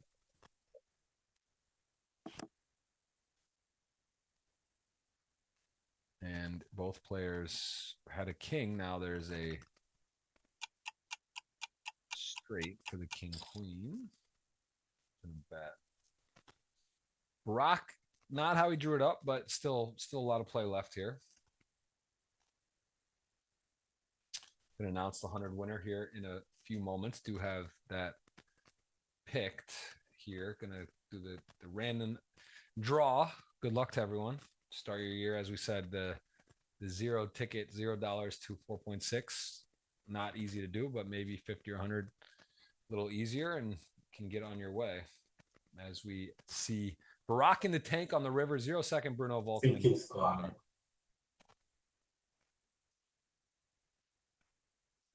You think he's gonna call? That's a good hand to the song. I think he's calling. Well, I think. Oh. Nice. There is a look at 357 for the current stacks, how it would play out. They see Bruno is in the lead. So that's how it would, if it does finish, it would be 77K difference for that, but that is not over yet. And that is a big heads up match, 7.7 buy-ins.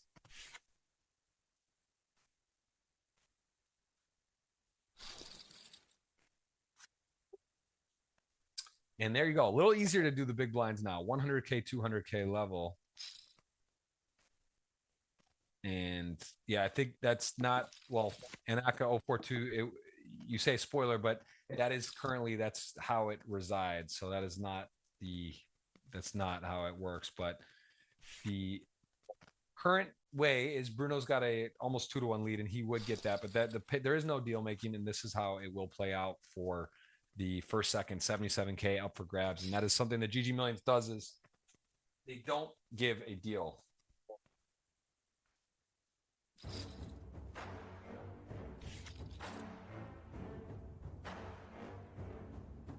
What separates? Give me one of Bruno's superpowers as a poker player. What does he do so well? I mean, he's one of the most successful online and live players. What do you find about his game that makes him so difficult to play against?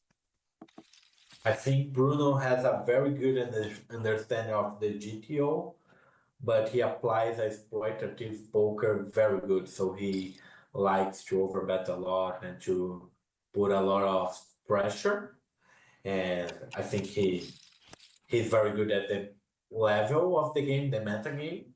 But I think the greatest thing he does is like to play exploitative poker, but knowing a lot of the GTO background. So I think that's the thing. And I think he's good at the applying good calls. He's not afraid to call down big pots on the river. Look at this. He just called a really big turn bet here with the ace six here, having the ace, I guess blocks ace jack, has a six, realizes doesn't have a club, doesn't have a jack in his hand. And look at this, man. 4-9. He's gonna go ahead and risk it all right here. This is a savage bluff, man. Barack. Wow. What a play. Wow. That was crazy. Apply maximum pressure in the shot clock.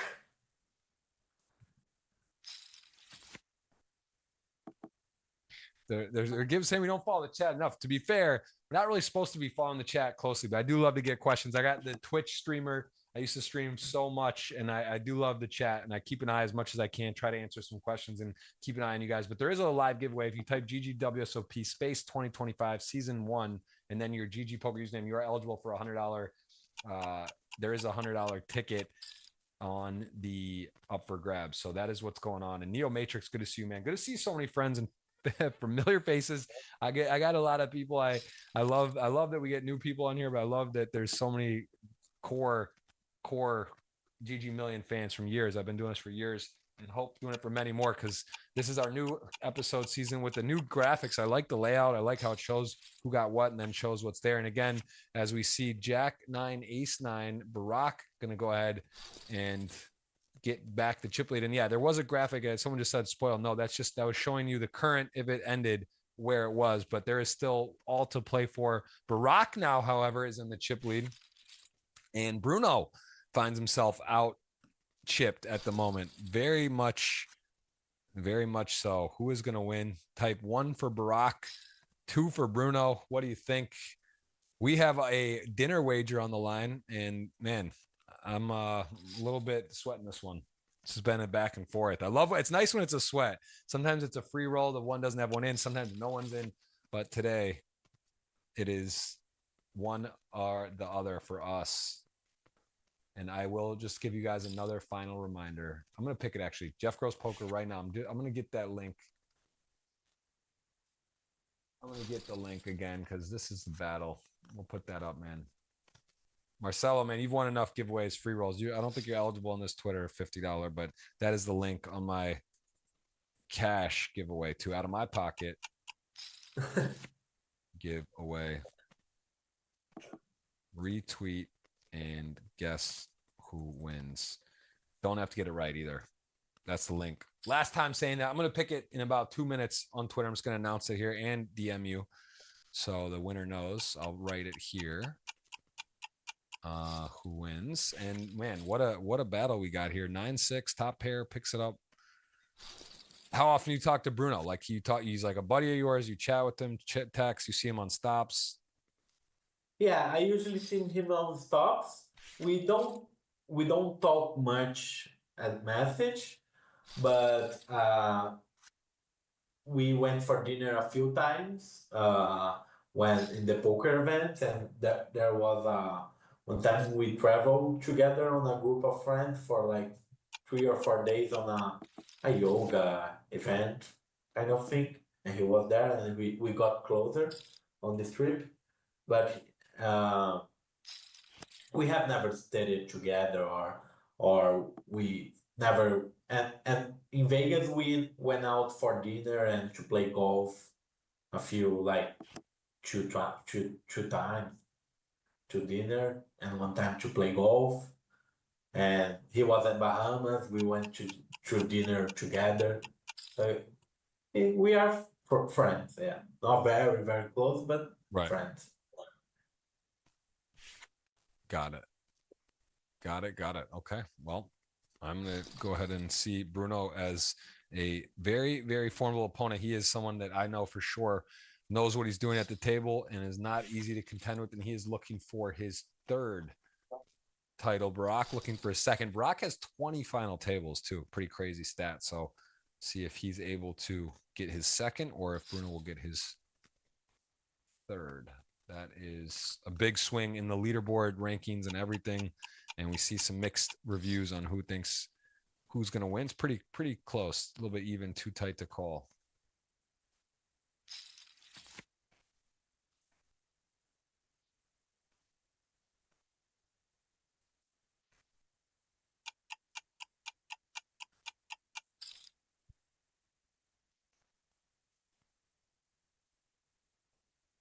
Yeah, this is Jack 10 now. Brock has a top pair in a pretty good spot as going to be hard to shake him in ace 8.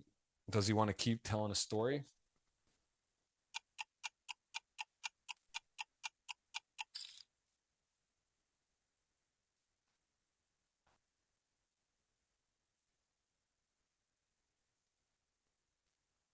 And he is going to keep going.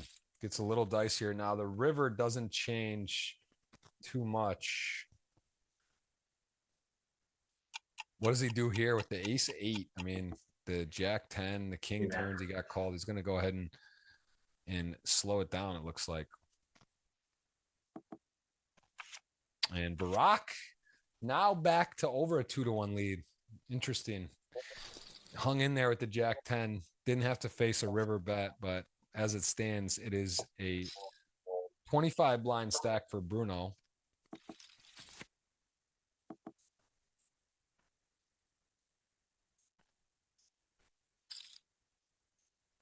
Can we get a record? I don't know. 200 thumbs up while live on the show. We got 1,000 plus watching for a lot of the show today. Got the giveaway done on Twitter. $50 was just put there. And I got a $100 ticket I'm about to announce in a second. What a show, Marcelo. I've been impressed with the play today. I got to say it's a very strong final table. And again, a lot of earnings. B. Bernardino was the only one with no GGMillion earnings before today. Everyone else had significant, has a lot of pedigree on GG. He has 2.5 million on GG though from non-GGMillion. And as it turns out here, this is a dogfight right now. This is not going to be, no one wants to give it up, the 77,000. It's a lot of buy-ins.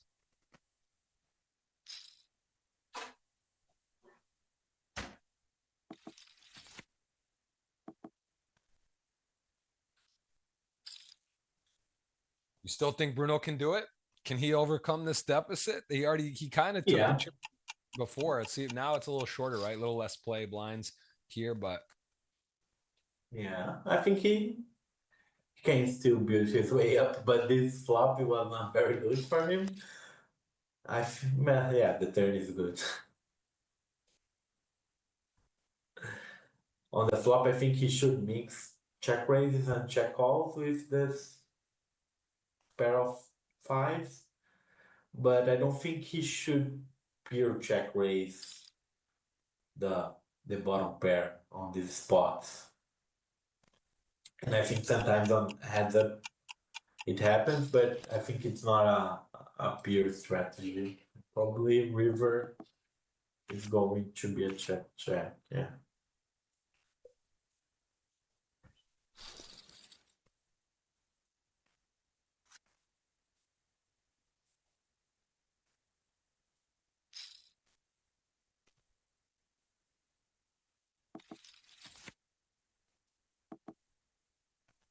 Seven, eight. Wow. Queen 7 here. I mean, 7-8 suited, just such a big flop behind, but was dominated, now has a world of potential, makes the flush, checks into it on the turn. A little surprised wouldn't bet the 7-8 suited. It's just almost too good a hand, right? Like you're kind of like, yeah, 8 high, and you have the 5, the 7, the 8 to improve on the spade. And like, yes, you play it. I liked it. I like it in a way. I just think that it's almost like, yeah, it's like, I mean, his hand's so good there, of course. He knows that, and he's not going anywhere. But he does have a winner, and he's got Barack bluffing. Right now. Barack will probably bluff, no?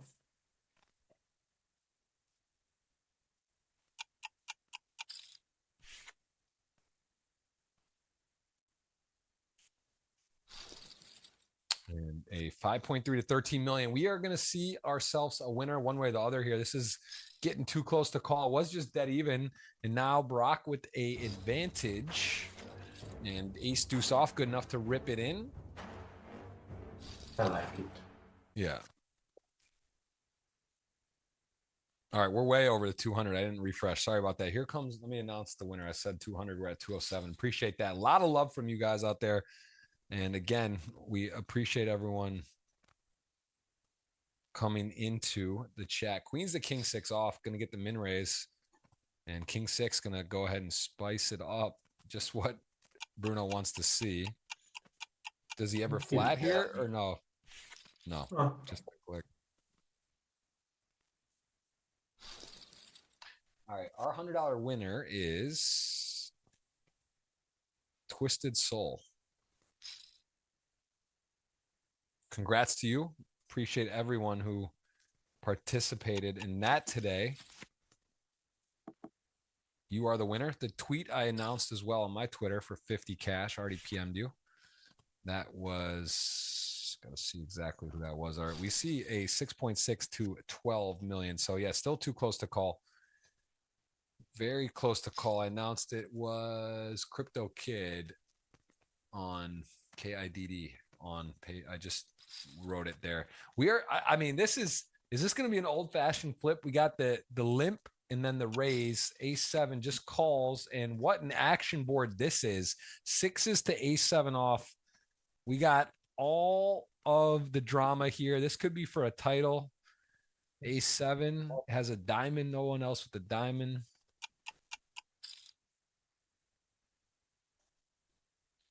The sixes, is this hand a contender to just, you want to play as a caller, check raise, maybe deny some equity, some overcards, you're at backup, he just calls though. Okay. Yeah. Makes Once sense. I check, I prefer to check call, I guess. Yep. A7 now, spade comes. I think Bruno is betting. Yep. I think it's at least a 2-street hand. I'm a little surprised by that, but as played, maybe catches a bluff or calls a bet here. I mean, I don't know. The sixes, though, they got to feel content. Like they got to think they're okay. I like this. Probably. So Bruno's going to end up winning a nice pot anyway, as played. Yeah. I think Bruno could consider raising the river. I don't know. Because he bets small. I don't know if a king would bet small, but maybe if he hits like ace king or king queen, I think he would be more inclined to bet a bit bigger. Yeah. King queen 5-6 6-5 also with the best hand currently as the turn arrives. Has a 6, also a backup for gutter. King queen, it's heads up play. It's an attractive size. Rock going to be coming to the river. He's going to make 2 pair.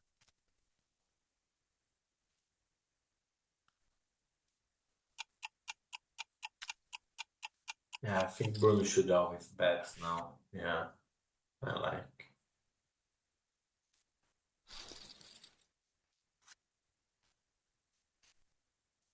Yeah. Big, big setup.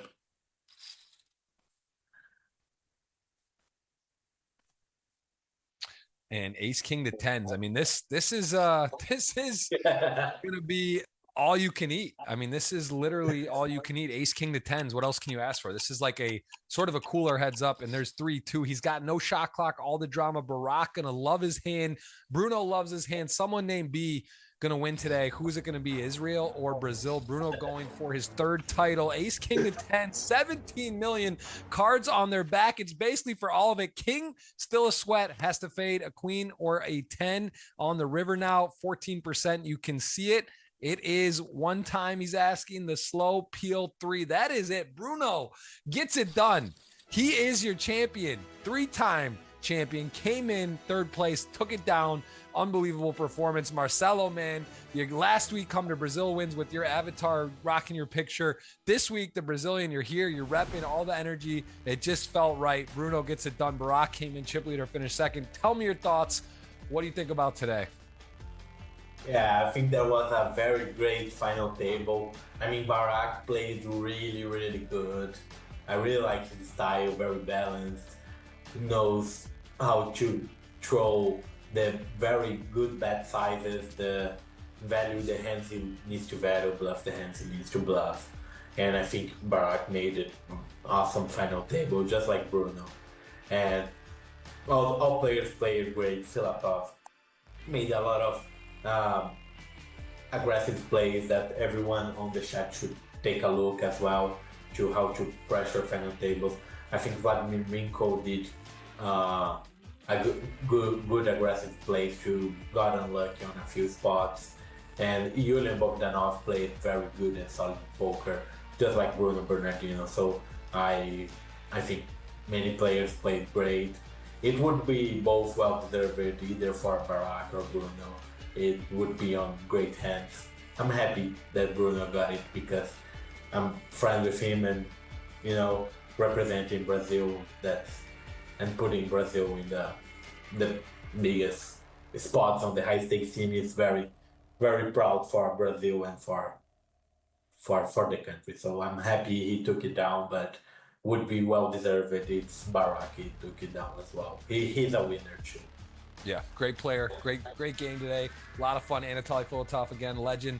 He is someone that has been towards the top of the GGMillion leaderboard for many times. He had a kind of wild ride today too, put a lot of pressure on, and you can see there it was. Julian was 14.38 to 1. Your end of the day winner, 5.2 to 1 if you did bet in the client on the betting odds. That was what you would have got for that return. Barak was your chip leader start. He was the big favorite and did come in second. Anatoly also was second to start. He was your second most favorite.